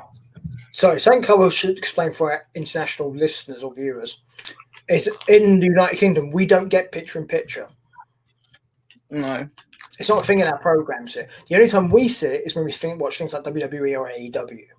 Yeah, and for somebody like me with autism, I'm really not good with it. I'm not good with change, and I am especially not good with watching like an advert and WWE like the wrestling at the same time, because I can't focus on 2 things at once. I've got like attention deficit disorder as well, so my attention is just like split between 2 ways. I'm going to listen to the thing that's got the volume. I'm not going to listen to the fucking thing in the top left corner. I mean, the thing is, I understand why the network has an advert there because they make money from the adverts. Absolutely, I understand that. But possibly something as a streamer, I understand that too, because once I'm affiliated, I'll be able to have adverts and I'll start making money from those as well. Yeah, but the point I'm going to make here, and this is something that happens in this country, if you watch, I mean, you guys may not be fans of it, but especially I'm going to give you, if you watch cricket in this country on Sky, which is the satellite company here, if you're watching a live cricket match, like a test match, if they have a break, there's one advert and then it goes straight back to the cricket. Full picture advert, it's one advert, lasts about 2 minutes, and then it's done. You're back to what you should be watching. Yeah. So surely if you just do things like that and spread it out for the program, that's better than having picture-in-picture, which if you have somebody who's got autism like Aaron, isn't going to have major fucking kittens because you keep doing picture-in-picture every 5 minutes. Yeah, so normal adverts.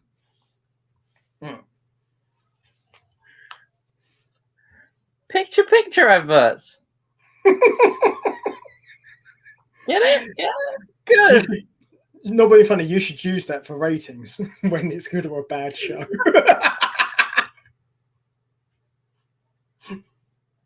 Yeah. Was that for the $1 million face-off?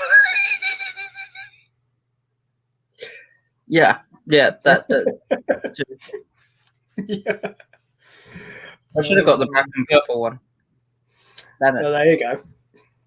It's something you might want to do for fun the next show we do, so it could be interesting. I should get one for. I should get one for one of each color brand. If you can, sure. Yeah, black and blue, black and yellow, and black and orange. Yeah. And just do it that way. Hey, if it works, it works, you know. So that way I've just got a week worth of reminder of in octopus fashion, like across my bedroom windowsill. Yeah, put the notepad. Give myself excuses to spend more money that I don't have. Yeah, put your notepads next to each one so you know which one for which show. Yeah, I mean that keep like my slight OCD at bay. Yeah. So I'm going to do that now. God damn it, Peter. It's also nice background dressing as well. I'll just have him along the headboard of my bed. Yeah, there you go.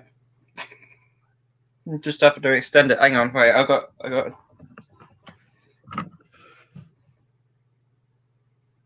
Yeah, that works. Yeah, see, there you go.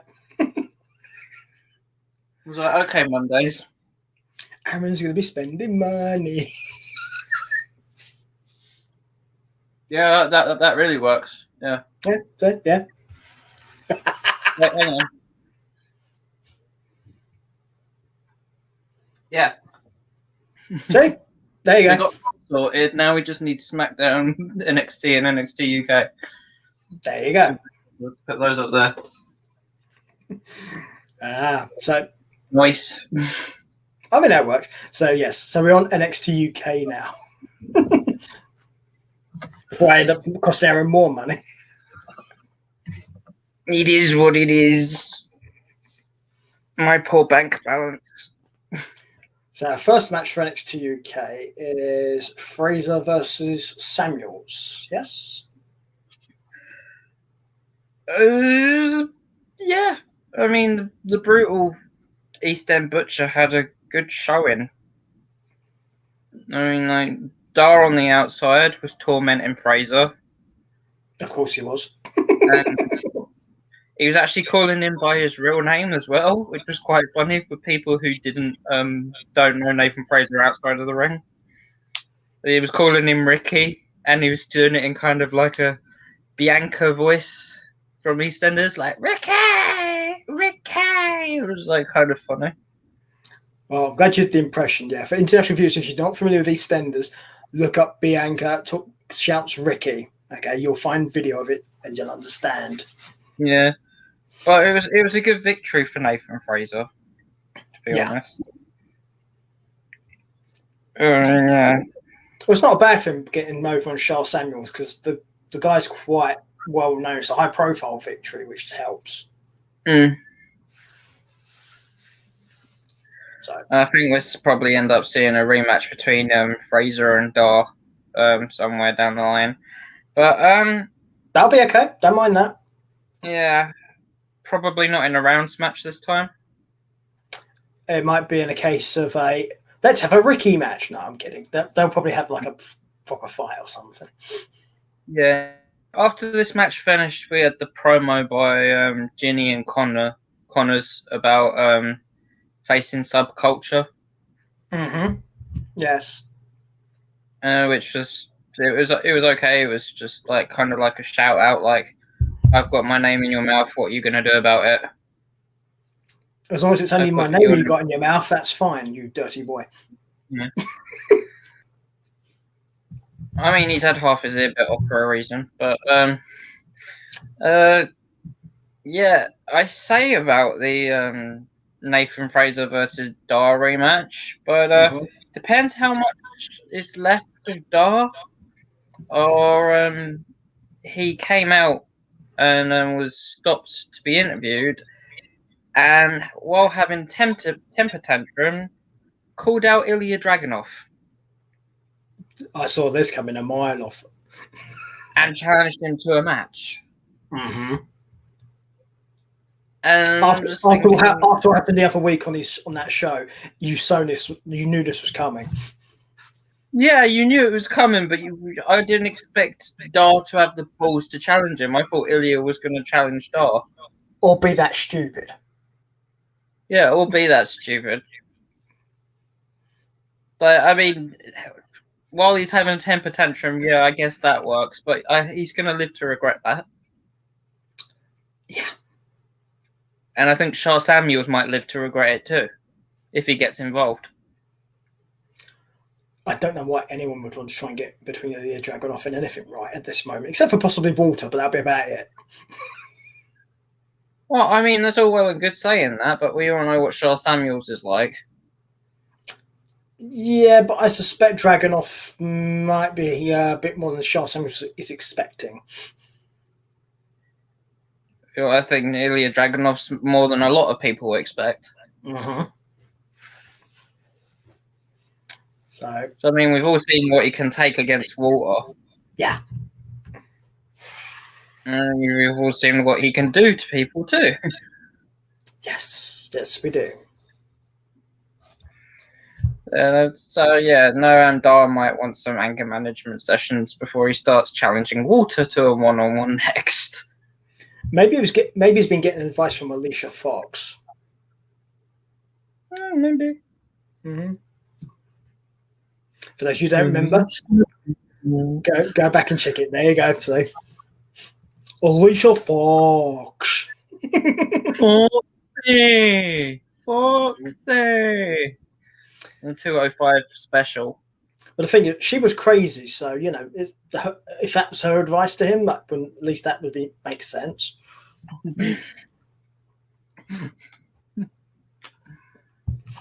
So yeah. So I still quite don't know what happened that year with the Survivor Series team. How she actually became fucking captain of the Survivor Series team. Because she's crazy and nobody wanted to say no. That's the honest answer to that. No, but she won the triple threat match between her, Oscar, and someone else. And I was like, again, she crazy. Crazy people generally get left alone by people. It's a thing. Although I will say, in all honesty, I actually liked Alicia Fox as a wrestler. The gimmick made me laugh, which is always a fun thing for wrestling, because sometimes you just need a fun gimmick. And her in the hats, I just found that amusing. They just kept getting bigger. Yeah, that was the thing. I was expecting her to come out the curtain one week just wearing a hat. I expected it to be like the rabbit in the hat, and the hat was completely covering. She's walking along with this hat over. She can't see it. Yeah. But I actually kind of liked her, so it's unfortunate what happened to her. But fortunately, she's now back on solid ground and getting better all the time. Mm-hmm. Don't know if you're aware of what happened to her. Well, you know she got released, right? Yeah. Yeah, there's a reason why. I'm not going to talk about it on now. I'll tell you later. Okay. For those of you who want to know, you can probably look it up. I'm not telling you here. It's not my tell. I will tell Aaron because I've already told Aaron I'm going to tell him. So. Next, we had Ashton Smith versus T.O. Man. And I'm just going to bring out my friend for that. Oh, so it's good. We like that then. I mean, this was cunning brutality versus power. And it was a good match. And another impressive win for T.O. Man. And like the brutality side of things really came out to show at the end of the match. I mean, it's Ashton Smith's best matches. I would say this is the kind of match you probably should have had for Drew and Kingston on Raw. Yeah. Did you watch the match then? I saw bits of it. The brutality from T.O. Man matching the power of Ashton was really well. It was really well wrestled and it was really well done. And Ashton's tag team partner coming out to save him from T.O. Man at the end was actually really good, because I think Ashton did actually generally get injured in the match. Yeah. I mean, I'll explain to people. I don't always get to watch all the wrestling because my week is basically hectic. Yeah. so I watch the stuff I can, particularly with NXT UK, because it's kind of short. It makes it easy to try and catch up on certain things and to see them. And to be honest, there are certain matches, if there's wrestlers on it, you're gonna want to watch. So I do try to when I can. So I saw bits. Yeah. I didn't see all of it though. I mean, I've been struggling to keep up myself. I've been like trying to expand my social life a bit more, and no. Yeah, with my streaming as well, and then obviously caring for my mum. It's been quite interesting fitting wrestling in. I'm trying not to get to the point where I'm watching both of the NXTs and SmackDown on a Sunday, because by the time I've finished watching NXT UK and NXT, I just don't want to watch SmackDown because I know it's just gonna like bring my entire mood down before the podcast. So at least if I watch those two the day after they're up, think of how many hours of wrestling that is you're watching before you do the show. Yeah, 4 hours, 4.5, give or take. I would suggest you kind of split it out a bit. Yeah, I try to watch them the day after they're put on air, if that makes sense. So, yeah. If I can't, then I watch them the day after that, and if I can't do that, then I leave it last minute. Yeah, I mean, do what you can, obviously, but it doesn't help when you watch them in a batch like that, because it will make you think. Yeah, I mean, it's one of the good things about having my own schedule, being a full-time carer, but at the same time, I don't have my own schedule because I'm a full-time carer, because my days and nights kind of roam around my parent. Yeah, I mean, there's a degree of flexibility, but at the same time, there's also some rigidness as well. Yeah. My camera's really struggling to keep its focus. It's twitching. It's twitching. Which you'll be doing once we finish this show. Yep. So after that match, we had Kenny Williams versus Andy Wilde. Yeah. I thought this was going to be a squash match. I mean, this isn't the first time I'd actually seen Andy Wilde wrestle, because I watched wrestling while I was in Blackpool and he performed there.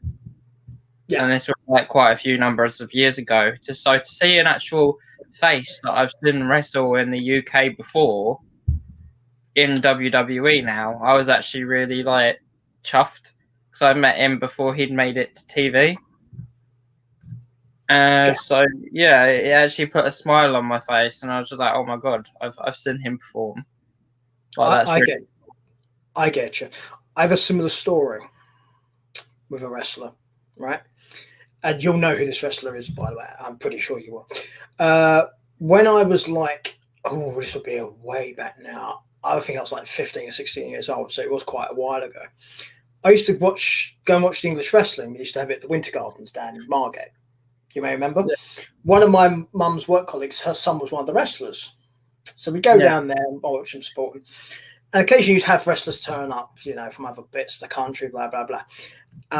One such time I'm watching it, guy came out, dark hair mullet, black leather jacket with silver thing on one shoulder, walking along.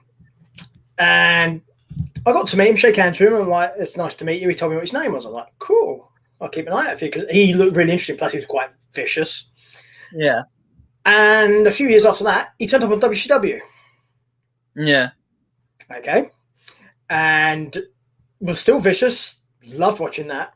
And eventually ended up in WWE. There. Yeah. No longer with the long hair. He had short blonde hair. Mm-hmm. And hit people with a shillelagh. Yeah. That should give you an idea who this is, by the way. Yeah, Fit Finlay. Yeah, you guessed it. I met Fit Finlay when I was 15 years old. He was such a nice guy, and I was glad to meet him.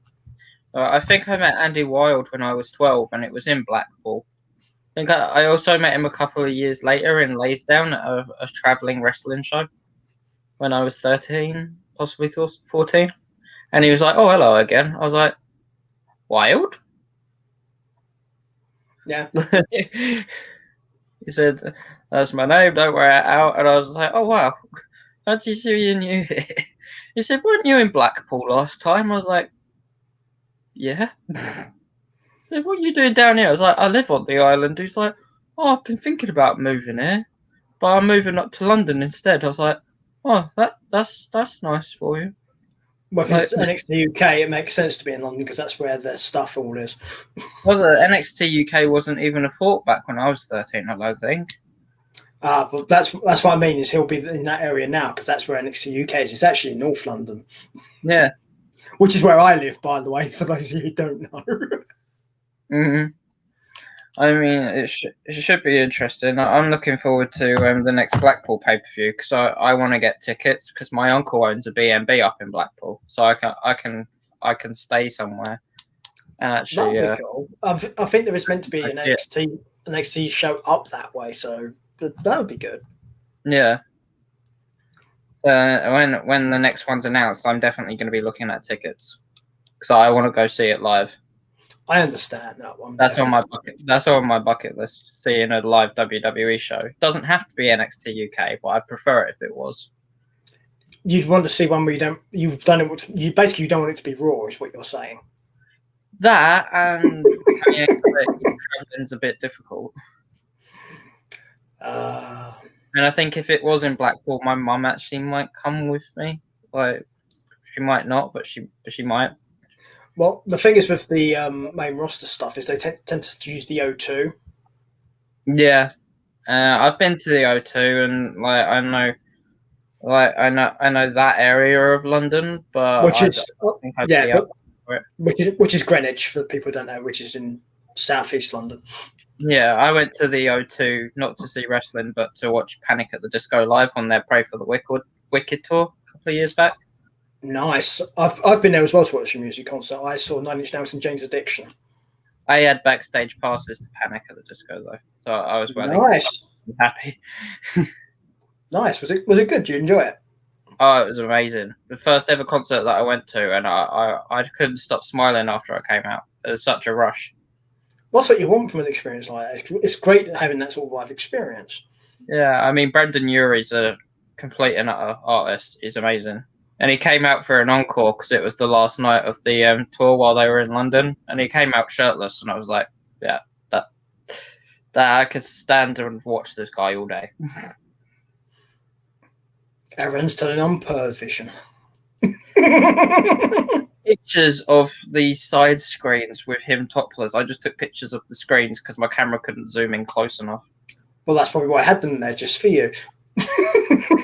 I wasn't the only one doing it. My mate that went with me was doing it too. Oh, I bet there was more than just you two doing it. I saw a guy like 3 rows in front of me with a fucking professional Nikon camera zooming into the front of the stage and taking pictures of him while he was shirtless. So yeah, I wasn't the only one. Oh no, but if you're gonna get with the person, that's the way you're gonna have to do it at a concert. Otherwise, you've got no chance.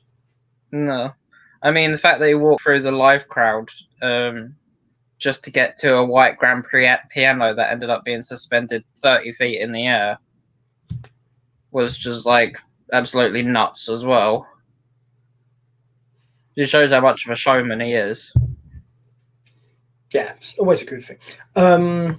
Before we get back to obviously NXT UK, what I would say to you is, before the pandemic broke out, I mean, right at the beginning of the pandemic, there was supposed to be an AEW pay-per-view here, and it got rescheduled because of COVID. I'm hoping they should bring one back here, because I'm going to go if they do. Yeah. And considering the owner of AEW is also the owner of Fulham Football Club, I think there's a good chance there will be something here. Mm-hmm. So if they do, I'm going because I want to go for the same reason you want to see a live NXT UK thing. Yeah. Well, moving on. Well, not moving on, but on the subject of Kenny Williams. But that's why I said NXT UK at the end of that statement. You know. So yes, Kenny Williams. Kenny Williams. The whole beard shave thing. I bet he's been asked for his ID quite a lot since he shaved his beard off. Some people do. The minute they don't have facial hair, they look like a 12-year-old boy. I am like for the next couple of weeks, if he doesn't grow his beard back, I am gonna continue to call him Babyface when we talk about Kenny Williams, just so people are aware. Go for it. So I mean, yeah, it was a good win for Babyface. I'm looking forward to seeing Andy Wilde compete a bit more because he had a good showing against the heel. But yeah. You mean Babyface? Yeah, Babyface. You can't call him a Babyface and call him a heel. That doesn't work. It's an oxymoron. WWE booking. Yeah. There we go. So in 2 weeks we've got Kaylee Ray versus Meiko Satomura, and they cut a promo video, which was actually really well put together. Yay! For a change. At least these guys have an idea of what they're doing to women's division, unlike the main roster. And then we had the main event. Trent Seven versus Sam Gradwell. I always liked Trent Seven being around. It's always fun to watch. I mean, they called it the Battle of the Founding Fathers because obviously both men were at Blackpool for the inaugural NXT United Kingdom Championship tournament. That's fair enough. Which is where Sam Gradwell got injured by the lovely Pete Dunne.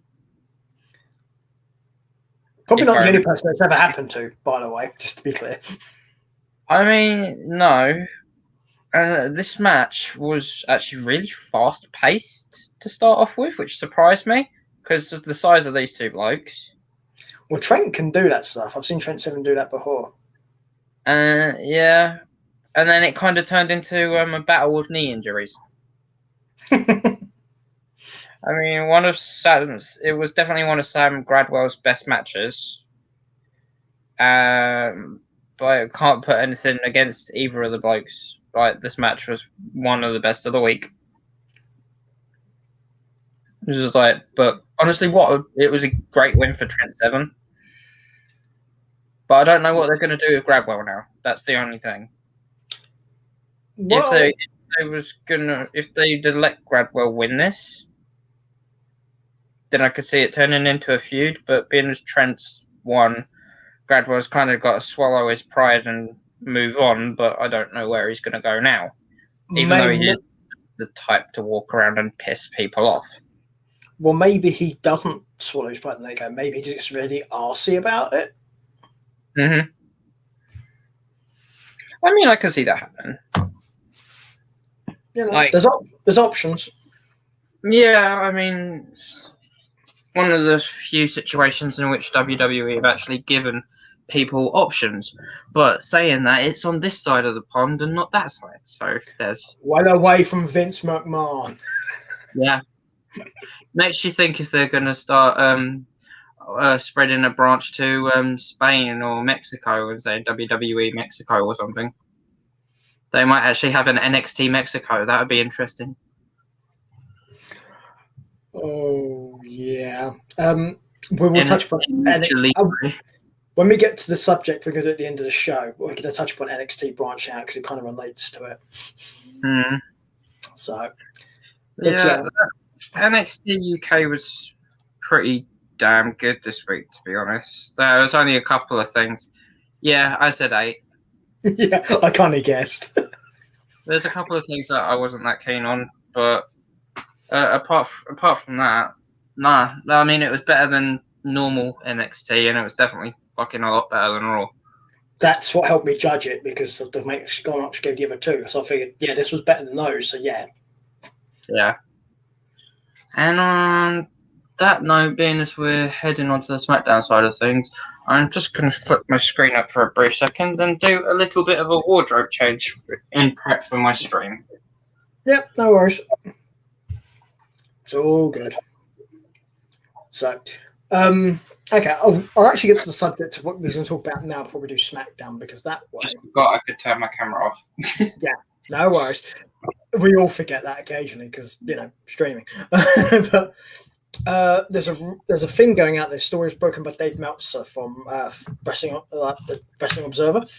Apparently, WWE have been in talks with New Japan about a partnership. Now, if this happens, and that's a big if at this point, there may not be an NXT branch out in Japan because they've been trying to do it for years. They may end up just trading backwards and forwards with Japanese young wrestlers, the Young Lions, and using them for NXT stuff. Yeah. But all in all, the only reason I could see New Japan agreeing to do this if they do is it's money. Because they've been very badly hit because of COVID. They haven't been able to do a lot of stuff. I mean, quite it's beneficial. I don't see how it benefits New Japan, in all honesty, apart from money. No, I'm thinking if they can trade both ways. Again, I don't see how it benefits New Japan. There's some of the talent that NXT have, and NXT UK, if you think about some of their talents. Possibly. I mean, I could think of like a couple of matches where Tyler Bate would look good in like Japan against some of their stars. The problem is, I would worry about WWE wrestlers against New Japan wrestlers because New Japan wrestlers pretty much all do strong style, and WWE wrestlers are not used to that.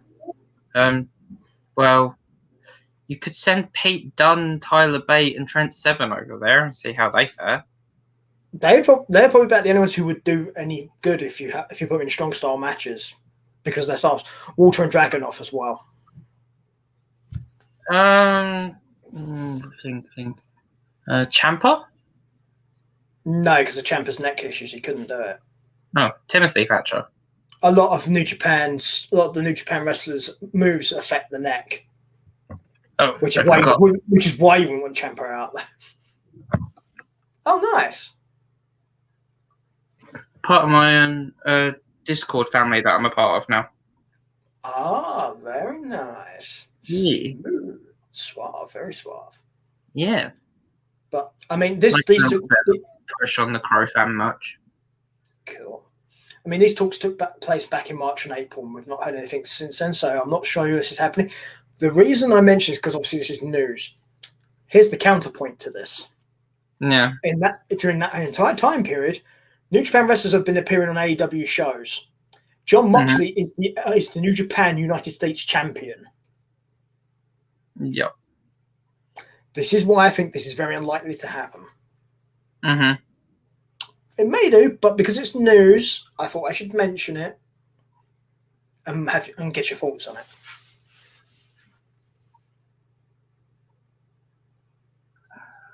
I don't know, because I mean, I can't really say much about it because I don't watch AEW. No, I meant the New Japan WWE thing. Oh, I mean, it's really beneficial. In what way? Like, if they can swap superstars if and when they want. Okay. Like, in and out of storylines, because, like, there's so many wrestlers in, like, the catering. There's so many superstars in WWE catering that could be used elsewhere. Like, not just NXT, but in the New Japan side of things. If they could use mainstream talent that's not being used as well as NXT talent, then it could open the door for so many things for New Japan. Yeah, I can see that. But I will go back to NXT people, then... Yeah. I would go. The issue I'll mention here, and it's the same thing I can't touch upon before, is the issue you're going to get is New Japan wrestlers going to WWE. Look at how WWE treat minority wrestlers now. Mm-hmm. Do you really think the New Japan wrestlers will be treated any better by WWE? No. No, that would be my issue for New Japan's point of view. I can see the upside for WWE. I can. I don't see how this works for New Japan. No. That's my honest answer to it. It may happen, it may not. I mean, I was just curious what your opinions would be, but I think your opinion is certainly valid. No question. Yeah, I mean, apart from that, I don't really have an opinion. That's okay. That's why I did it. That's why I did it now, so we can then just go straight to SmackDown. Because I don't really watch any. Because I don't really watch any other brands of wrestling. I think that's probably the main reason why I don't have as much as an opinion as you do, because obviously you watch all the different brands. I watch most things, yeah. Only thing I would really say is probably the best indicator you could have for New Japan talent would be Nakamura. Yeah. And look at how he got treated. That's all I'm saying.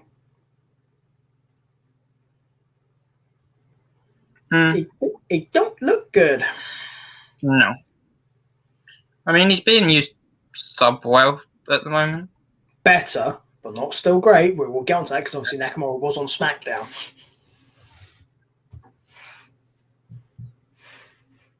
But definitely better than what he was. Yeah. Yeah, definitely. So, anyway, so we've pretty much covered that now. So let's get to SmackDown. So we're nearly at the home straight, people. Yes. First thing I have is a tag match. Yes, is that for you as well? Yeah, I mean, what opened up the show was the whole. Oh yeah, there was talking first, but yeah. Yeah. I mean, I thought the tag match would have been like the main event, but then of course you had the SmackDown Tag Teams Championship match announced shortly after the start of the show. Not being funny, I would have swapped them round. I would have done as well. Because I would much rather have seen the Usos and the Street Profits. Yeah. Especially when Sonya Deville made a point of saying that they're going to need a week to hype up a match of that caliber the week before. You thought it was going to be the main event, but instead you got an NXT Tag Team Championship match that was basically a backwards replay of Backlash's Tag Team Championship match, if you get what I'm saying. SmackDown Tag. SmackDown Tag. You could have the NXT ones.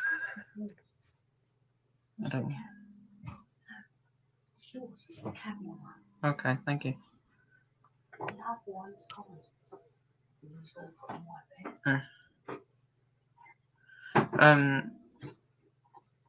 Yeah, they basically did this week with the main event. They did what we said they should have done. Yeah. At Backlash in the first place last week. Yeah, someone's listening. Yeah. I mean, they're listening, but it was too little too late. It was a week late, and like the way that they did it as well, it's just like, huh. Yeah, also, they didn't listen to everything, clearly. No, it took away from the Dirty Dogs. Yeah. But we should probably talk about the Usos and Street Profits, because that was actually first. Yeah, but it felt like a main event match. It didn't feel like the bloody. I know. That is my only real issue with that. This is in the wrong place. Yeah. Booking. We should have Uno reverse card these two matches. Yeah, definitely. Because I think we can all tell from that is we kind of both liked this match. Yeah, that's for the booking arrangement, right? Yes. For the Uso Street Profit match, it's definitely going to be the other way around, isn't it? Yeah, there you go. I'm not fisting a jellyfish. It's an octopus.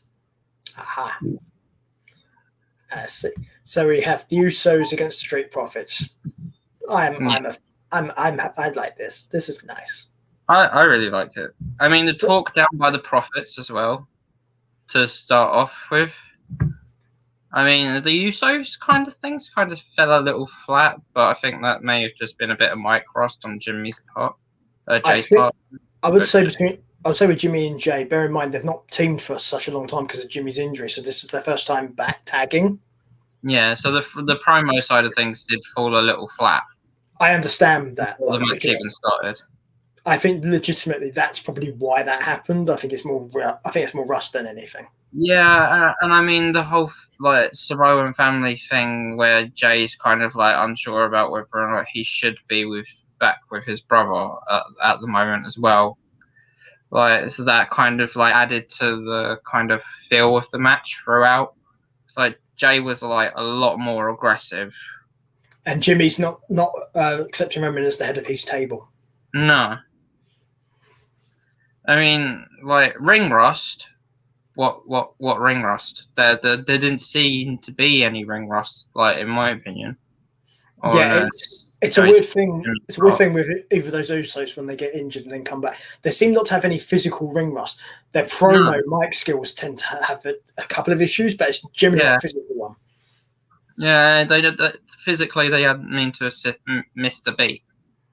Yeah, and it was a great win for them as well. Yeah, to be honest, this doesn't hurt the Profits either, losing to the Usos, because bear in mind how the Usos standing, what they 8-time champions? 6. Something like yes. Okay, so I'm thinking of New Day then. But yeah, 6-time champions. That's not going to hurt you as a team losing to the Usos. There's no possible way you lose there. If anything, you gain from the experience of being in that match. Yeah, I mean, the way that the Profits kind of ripped into them before the match had even started as well kind of gave them that motivation. And you thought, well, if they don't win this, then shit's going to hit the fan. Yeah, but that could have anyway. But that could have played into it as well. If they had lost, you could have made that work too. Either way, whether or not they won or lost this match, it could have worked well. But the fact that they won just made things kind of better. And I think it's going to build up to Jay possibly super kicking his brother next week. Yeah, it also might come up to Jimmy saying to Roman, "See, we won without you. Didn't need you." Yeah, and then Roman costing them the tag team championships. Yeah, there's several ways you can go with this, which is why I think this works. This is why I was happy with this match. Yeah, I mean, I've heard a rumor through the grapevine that they're going to be bringing back all the Samoan face paint and stuff. Mm-hmm. Okay.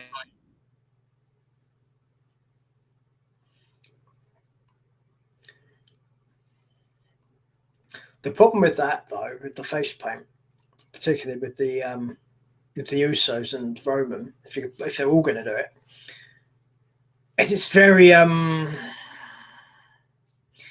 have to be careful, I think, because how do I put this? You don't want to stereotype them because they're Samoan war paint. That shouldn't be a thing.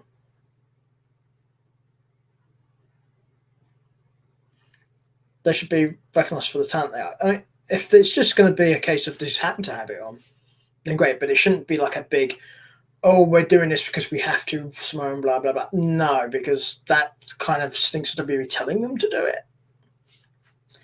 And that's not good. Oh, Aaron just disappeared on me. Must be internet issues, I think. Oh, joy. I don't think SmackDown was that bad. It was better than Raw, but apparently Aaron had enough. So Hello. I don't know what happened. I got kicked out. I'm guessing that Monday Night Raw wanted vengeance because, you know. SmackDown was better? Yeah, basically. But, yeah, you said about the face paint thing. I think you've got to be careful with that because you don't want to racially stereotype the Usos and Roman with stuff like that. So you have to be careful how you do something like that. No, I wasn't talking about like the generalized face paint. I was talking about like the haka and stuff that they did from like the Samoan like heritage side of things. Oh yeah, as long as they want to do that, I think that's fine. WWE should not be making them do that. Is my point. No, I mean, like with the Street Profits actually bringing it up in their like jabs at the Usos. Yeah, it was kind of like a little bit of a, oh yeah, you guys used to do that, like you guys were Uso crazy and all that. Like bringing that stuff back would actually be all right for like live crowds as well, because you had some people like enjoy it. I mean the war dance thing I get. The face paint though wasn't actually a Samoan thing. It was a tribute to the Ultimate Warrior. Yeah. So again, I can kind of understand if you brought it back, but I don't think you have to. The hacker thing, I think I'm not sure if exactly it's the hacker. That's at least of traditional Samoan descent, so I'd understand that more. But Yeah. the problem with that is the other day I was with a friend of mine, and they were watching Hobbs and Shaw, the Fast and Furious movie. Yeah. And The Rock's in it. And so is Roman. Yeah. And there's a scene in that film where the entire of The Rock's Samoan family in the film do the hacker, the war dance. Mm-hmm. And it comes across as very, very forced and fake. Mm-hmm. Yes, I know it's a film and films make believe, blah blah blah. But you can make that stuff work in a film and make people feel, yes, I'm with you, right? This just came across as being, really? Did you just watch the New Zealand rugby team? Mm-hmm. Which is why I'd worry about things like that. So as long as it's the Usos who are like, okay, we want to do that, then great. But not because Vince McMahon thinks it's a great idea and he loves that shit. Mm. Not when it's someone's heritage like that. You shouldn't be doing that. No. In my opinion. Not going to speak for anyone else, but I that's my totally agree. It is what it is. You don't want racial stereotypes. I generally don't like stereotypes in general because I think most stereotypes are not real. It's just what people believe they are. No, join the club. I mean, like, people turn around and, like, I went to the shop the other day and a kid walked past me. He went, "Mum, why does that guy have women's hair?" Yeah, I'm sorry. Can you, like, and, like, she said, "Oh, don't point that out. That's rude." I was like, "Excuse me, can you, like, not raise your son to be so ignorant?" it's rude to have said it. It was worse for her not to address it properly. Yeah, like, it's just ignorant. Yeah, It's not just because my hair's long doesn't mean that make it a woman's hairstyle. I would point out a couple of hundred years ago, long hair on men was a thing that most men did. In fact, it was the fashion at the time. But the thing is, though, with people as individuals, we ultimately have the right to do what we want with how we look. Yeah. And it's nobody else's business what we do in that regard. It's our bodies. I mean, I look different. I get that, but I don't do it out of, like, I don't do it for myself. I don't do it because I don't wake up and go, oh yeah, I want to dye my hair blue. I do it for a cause. I don't like do it out of personal choice. It's Well, here's a certain extent personal choice, yes, but not. But you have chosen to do it for the cause. So ultimately, it's still a choice. You're not being made to do it, is what my point is. So it's not a stereotype. You're doing it because you chose to do it. You're not being made to do it. No, I wouldn't ever do anything that I was made to do. Yeah, it's not a good thing to do. When it comes to your personal appearance, and that I'm going to say this to everybody out there as well, your personal appearance is your own. It's nobody's business what you do. You can ask for critiques and possibly suggestions, but nobody has the right to tell you should look a certain way because that's wrong. I mean, in all fairness, when it comes to my hair color, you can probably vouch for me here. When it comes to all the different hair colors that I've chosen, I look exactly the same no matter what hair color. I look half decent. I can pull most colors off. Yeah, it works for you. It's fine. You know. Yeah, I've just got one of those faces that kind of like vouch for every skin color. Yeah, some people can do it, and other people can't. Yeah, and I'm just lucky enough to be one of those people, and I use it to my advantage with my charity work. Yeah, and there's people like me who I personally think other people doing that stuff is fine. I personally would never dye my hair, and don't want to. No. However, doesn't mean I'm opposed to anyone else doing it. Don't care. It's not my hair at that point. It's their hair. I mean, it's their hair, their choice.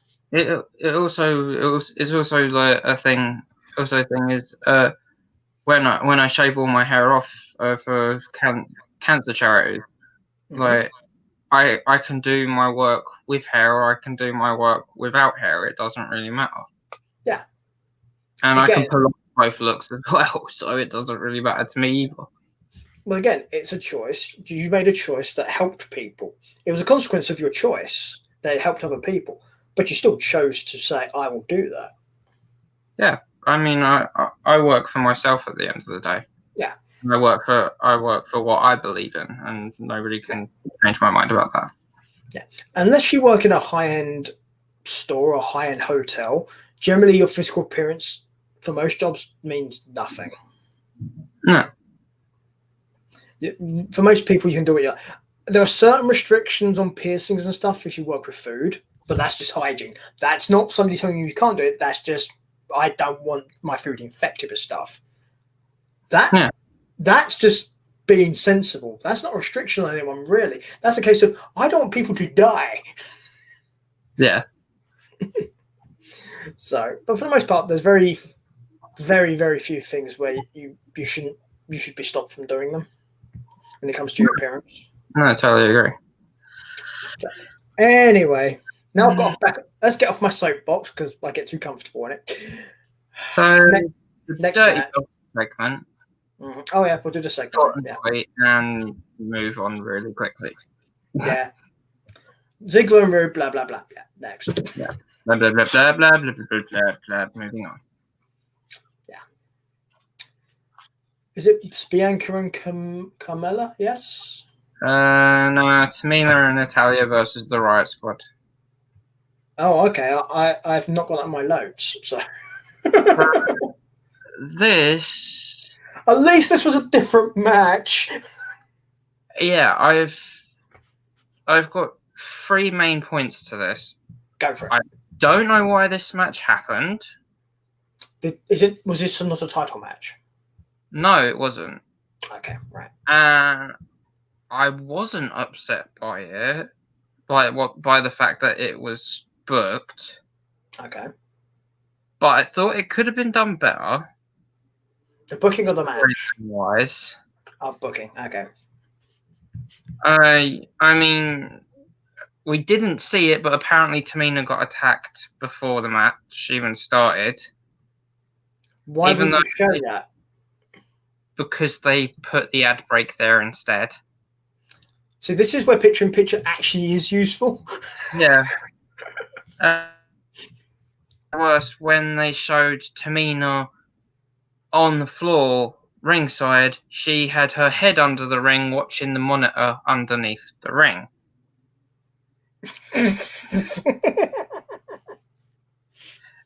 For her cue to come back in and break up the fall attempt. Yeah. For those of you who are not aware, this is what they used to do for The Undertaker. He was underneath the ring when he used to come up through, and Hornswoggle and a bunch of other people used to hide under the ring. Yeah. But I wasn't happy that Liv and Ruby basically got squash matched when they're literally the only tag team on SmackDown that could actually pose a threat to the title run in the first place. That is a bit weird. Because I mean, they don't have the Iconics anymore, so it seems stupid. It really seems stupid. Well, you can't have them now. One of them got released. Yeah, they don't have the Iconics, so they don't have any other tag teams. It's literally just the Riot Squad on SmackDown. What is weird, however, Peyton Royce, where is she? MIA. Yeah. That's okay. Don't worry. I've got to turn it on in a minute anyway. Put my cool cover on. Cool. That's all you need to do. Will you climb on that next? Yeah, I got a thing that I got to.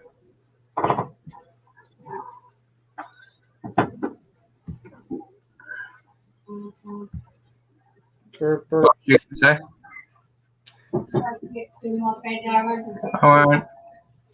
Yeah, I just find it weird that Peyton Royce is not around considering any women wrestlers. That's all I'm saying. I mean, she's got there's plenty of opportunities to use her. If you'd have put Peyton Royce with somebody else on the SmackDown Women's roster and put them in a tag team match against the Women's Championships, it would have worked a lot better than using the Riot Squad. Hell, have them win against Peyton Royce and another superstar from SmackDown, and then have the Riot Squad attack them and say they're sick of waiting for their title opportunities. Yeah, set up the match. Yeah. Yeah, set up the match for next week or something like that. Give it a backbone for the storyline. Like, instead of having them just face them randomly, Ruby Riott get a headbutt and get KO'd and splashed by Tamina. It was so bad for the Riot Squad. What do you think the odds are there'll be a rematch of this next week? I mean, if there is, I hope it's got a bit of a fucking backbone to it and a better fucking grasp of concept when it comes to matchmaking, because this was just it was terrible. You didn't even see Tamina get attacked at the start, and then you see her fucking poking her head at the bottom of underneath the ring to see the TV. It was just like, I swear somebody in the Tron at the back of SmackDown must have been having a stroke or something, because the sound was going on and off and echoing every now and then. And then some cameraman decided to come up behind Tamina while she had her head under the apron. And Yeah. was like, you stupid. Yeah, the WWE cameramen and all that stuff are all controlled by Kevin Dunn. That's what I'm saying. Dumbass. Yeah, I don't like his style of filming. That's quite well known. No, I don't, but yeah. But hopefully, yeah, if this happens next week, that they do a better job of it. Because the idea was okay, but I thought the execution was terrible. Yeah. So, yeah, this just, like, marked things down for me. Cool. Is it now Belair? Yeah, Belair and Carmella. Yeah. I don't know what brought this match on either. I mean, I think someone deleted WWE's clipboard so they couldn't copy and paste all the matches from the previous weeks. Maybe Bruce Pritchard finally snapped and just ripped everything up beforehand this week so nobody knew what was being booked. Yeah, in my opinion, this was a good match, even with Bayley on commentary. Yeah, well, to be perfectly blunt, Carmella is underrated. She's actually very good for what she does. And Bianca Belair, well... Yeah, she speaks for herself, literally. Yeah, I don't really need to explain about Bianca Belair. If you've ever seen her wrestle, you kind of get the idea. So, I mean, even though the past two matches that we've spoken about weren't the best matches, it was nice to see fresh material on SmackDown. And if this is the start of a new trend, then I'm not going to be completely angry about it. But at the same time, I am pissed about the whole Riot Squad thing. Yeah, I'm happy they're not doing the Raw thing and actually trying different matches. Yeah. The execution for some of them was... Some of the execution... I was going to say, the execution for these two weren't great, but at the same time, I appreciate the effort, and as a result, I'm not going to be too harsh on them because at least it was something different and they tried something different. Yeah. And then you had the Mysterio segment, which was just cute. Bruh. Family. But, okay. Yeah.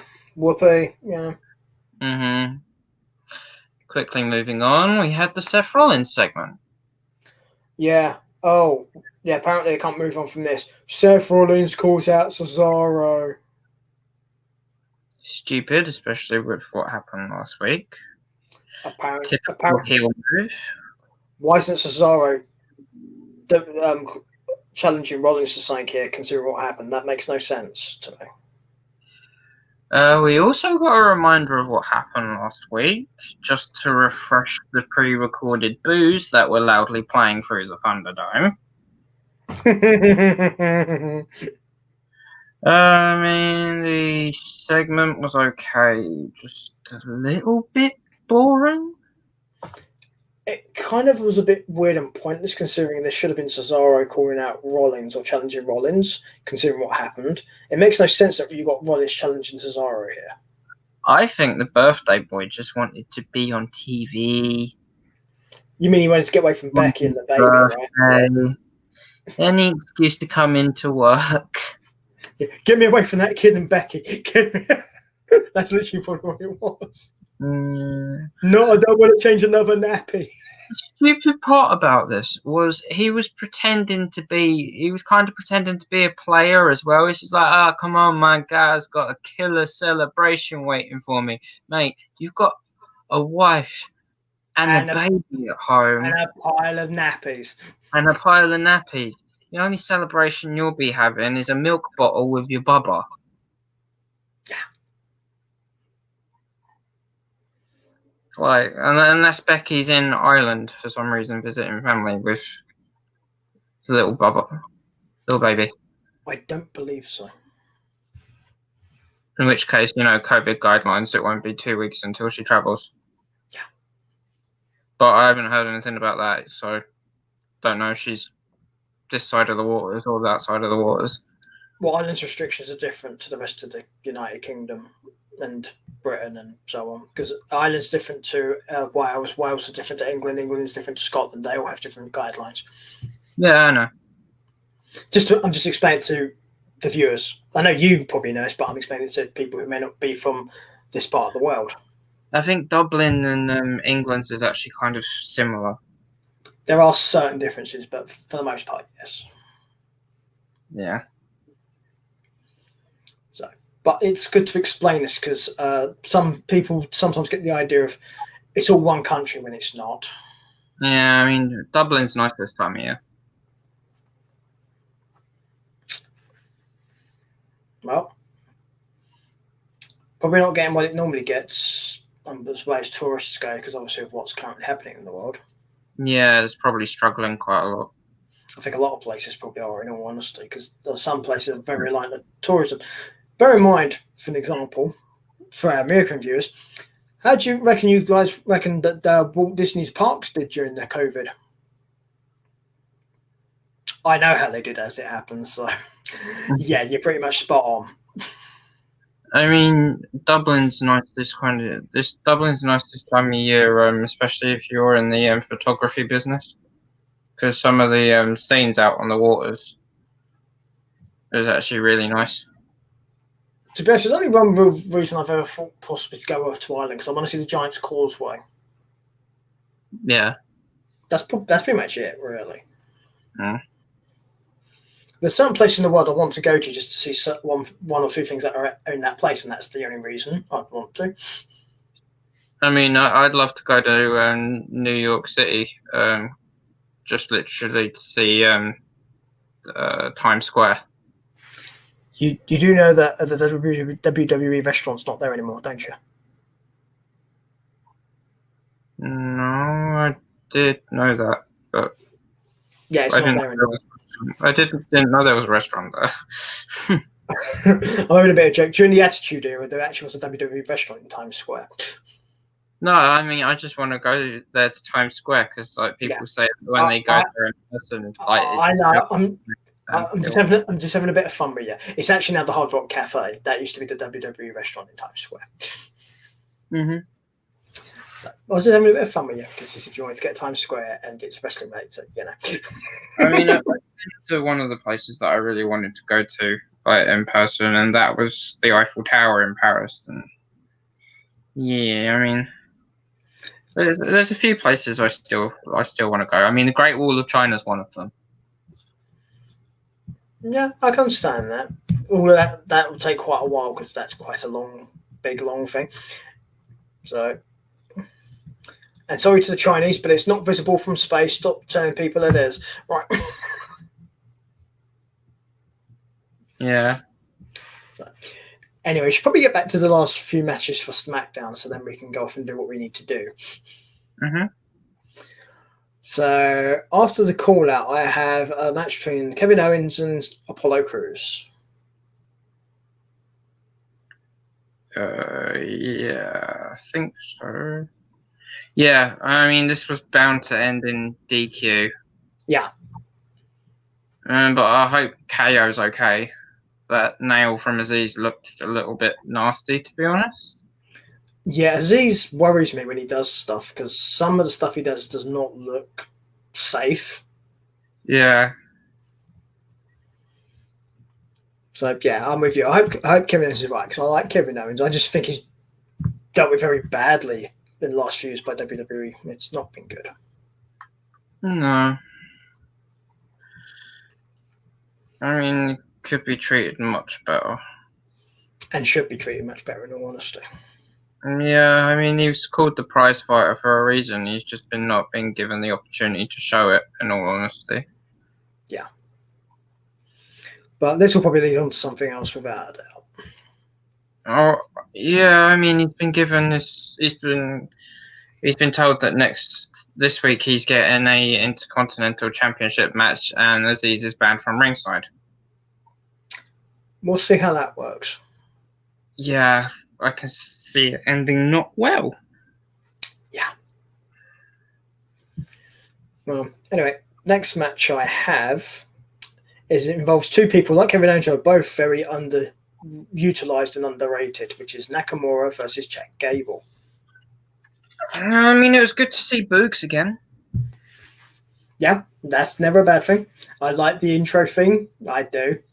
I mean, before that happened, the Roman and Jay segment was kind of weird, but okay. Yeah. I mean, I like the fact that they're adding like little pinches of the backstory line behind everything. What I don't understand is why you wouldn't have done that after their tag match. I mean, maybe it's like timing running from one side of the Thunderdome to the other, but I doubt it. Yeah, because to me that seems a bit weird to have it that far away from the match that he was actually involved in. Yeah. I mean, if Roman was going to come out and do something, then maybe, but... But yeah, Boogs. It was good to see Boogs again. Yeah. Even though his timing and tuning of his guitar was slightly off in the intro. And you would know. Being the music student that I am. Mm-hmm. Yeah. He started off fine and then he went like an octave too low, and I was like, and then he fitted back in because he realised his mistake, and I was like, okay, it's all better now. It's all better now. I just continue to watch the intro because he's a great guitarist, but even the greatest of guitarists do make mistakes sometimes. I would also point out, I would say this in his defence, he's doing a live performance on television. Yes. That's going to make people nervous, whether you're used to performing or not. I do think that will possibly occasionally throw him off, and he might go, "Oh shit, there's too many people watching." Yeah, I mean, I can't relate to that because I've never done it, but I have performed on stage, and it is nerve-wracking. Well, I was comparing it to that way. Bear that in mind. So I think that may attribute to why he just might have had a momentary lapse. But as you point out, he recovered and got it back. Yeah. So, which is ultimately, if you make a mistake on live television, the best thing you can do is just try and fix it as quickly as you can. Which he did. It was like a split-second adjustment. Don't necessarily ignore it, but just try and get back to where you should be. Yeah. Sorry. Just grabbing something. No worries. We've been here a while, so I'm not surprised. No, I was going to start the setup for the worries. The stream, so that way I can get straight on after I've done what my mum's asked me to do now as well. No worries. Well, we'll just get quickly to this match then there's the one after, and then we are actually done. So, Nakamura against Gable. It was an okay match. Could have been better, to be honest. Well, they're both capable of better. Oh yeah, much better. So it was good to see them on TV and good to see them have a match, but they are booked badly by WWE, and neither of them been treated that well either. Yeah, incredibly badly, if I'm bold enough to say. Yeah. So Nakamura won the match, which with the way things are at the moment, he probably should have done. Yeah, and the whole Corbin angle at the moment, I'm just hoping that they announce this King of the Ring tournament sooner rather than later, because it is getting boring. You mean Queen Corbin, yeah? Yeah. But yeah, we'll see what happens. But yeah, there we go. So that leads us now to the tag match for the titles. Yeah. We've already briefly touched upon this. Yeah, we did mention this before, and we'll mention it here as well. This should have been the opening match, and the Uso Profits match should have been here, but unfortunately it wasn't. As we touched upon, the Mysterious fought Dirty Dogs, and basically WWE decided to actually listen to what we said last week and do it this week. Yes. And it just didn't have the same effect, really. No, because it should have happened the first time, and it actually would have meant more if you'd done it then. Unsurprisingly, the Mysterious won, which doesn't surprise me. But they could have done so much better helping Dominic if they'd done this last week. Yeah, I guess. So, on the plus side, it's always nice to see Ray. Like saying Rey Mysterio. We ain't got much, but we don't have a lot longer left with Ray, so always good to see. Yeah, especially if he keeps on getting rib injuries the way that he has. Yeah. Well, he's always been fairly injury prone anyway. That's simply because of the way he wrestles. So, especially his knee. Oh, he's had many knee issues in his career. So he's had surgery 6 times on his right knee. Yeah. And that's just in WWE as well. That's not with other promotions. Yeah, for those of you who want to see Ray at his quickest and most agile, you need to go watch his WCW matches, particularly anything from 96, 97. His Royal Rumble match was good as well. Yeah, that's a WWE match. If you go and watch his matches between 96, 97, if you think he's fast and quick and agile in WWE, you need to see him in those years. Yeah. It's something to see if you've never seen them.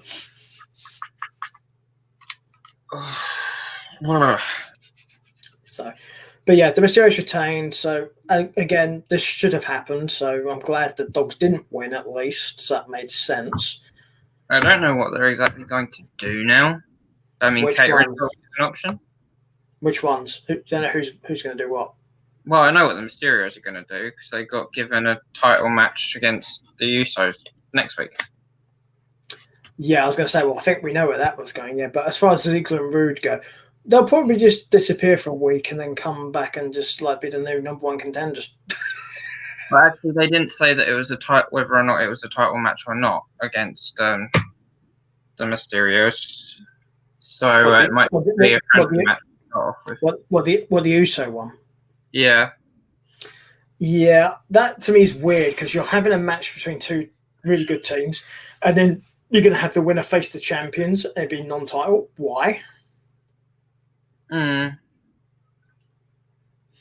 makes no sense. Have it be a title match, and if you want to get the belts off the Mysterios, then do so, because then you've got the Usos and Roman all with belts. Yeah, I guess.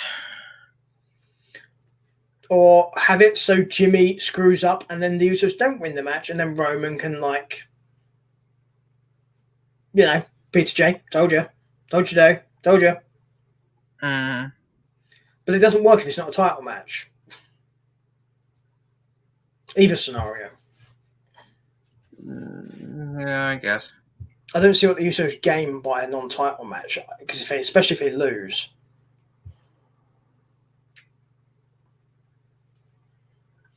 At least if it's a title match, you can make either scenario work. If it's non-title, only one scenario works, and that's the Usos winning to get an actual title match. To me, you're limiting your options by having it be non-title.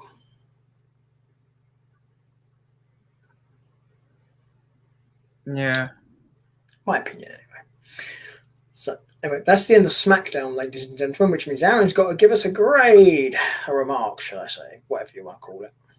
I called this an 8, actually.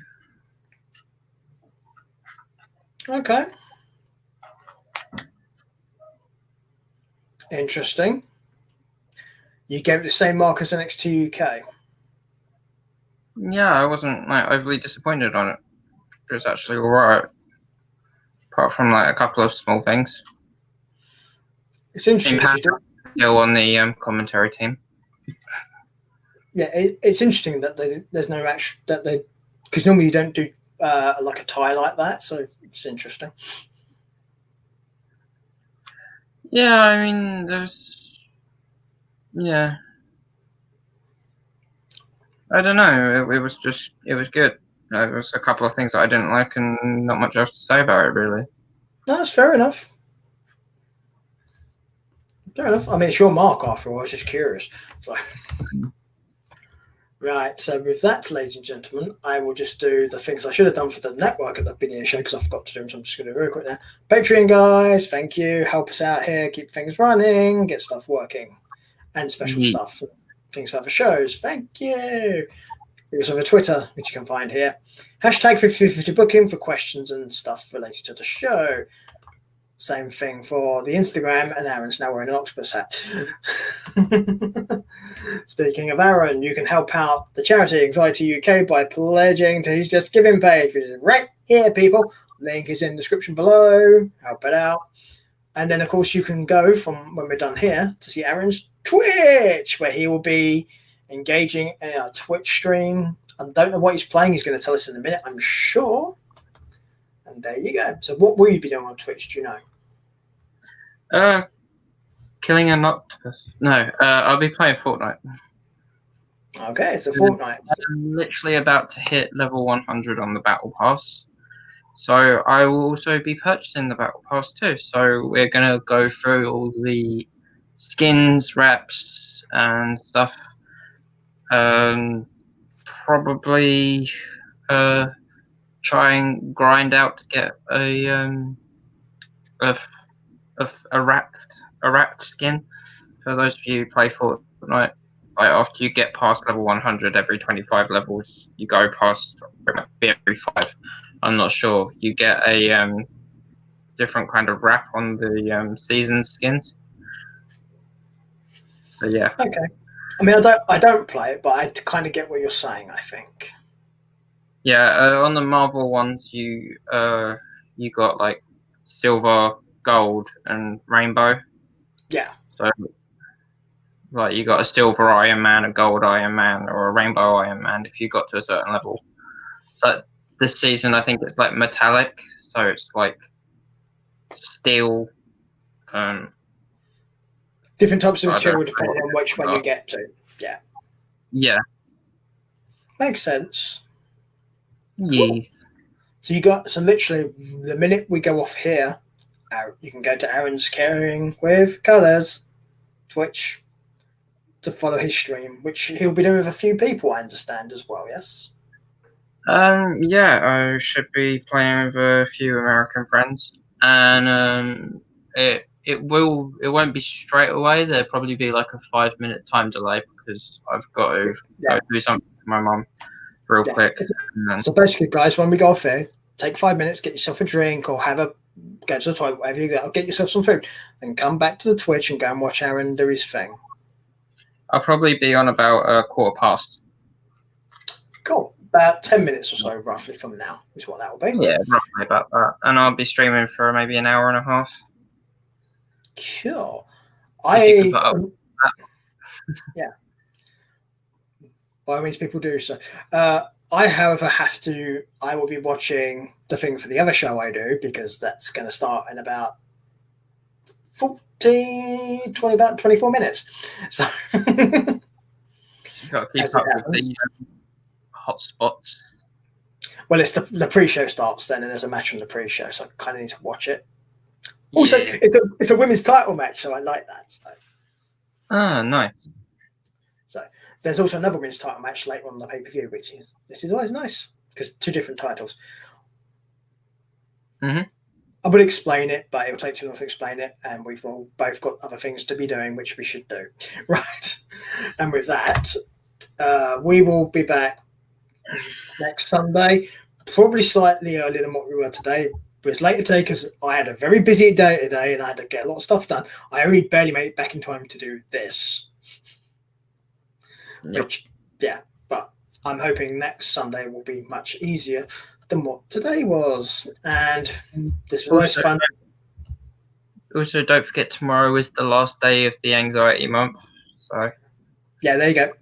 Well, technically it's today because it's midnight here in the UK. Yeah. So 31st of May, people, you have until midnight UK time. Yep. So help. And there's only £14 in the swear jar at the moment. So the goal is £50 as always. So, guys, see what you can do with that stuff. I know, obviously, at the moment, there's been a lot of stuff going on. Also, people being able to go out have probably splurged a lot as well. But obviously, if you guys can help, please do so. Yeah.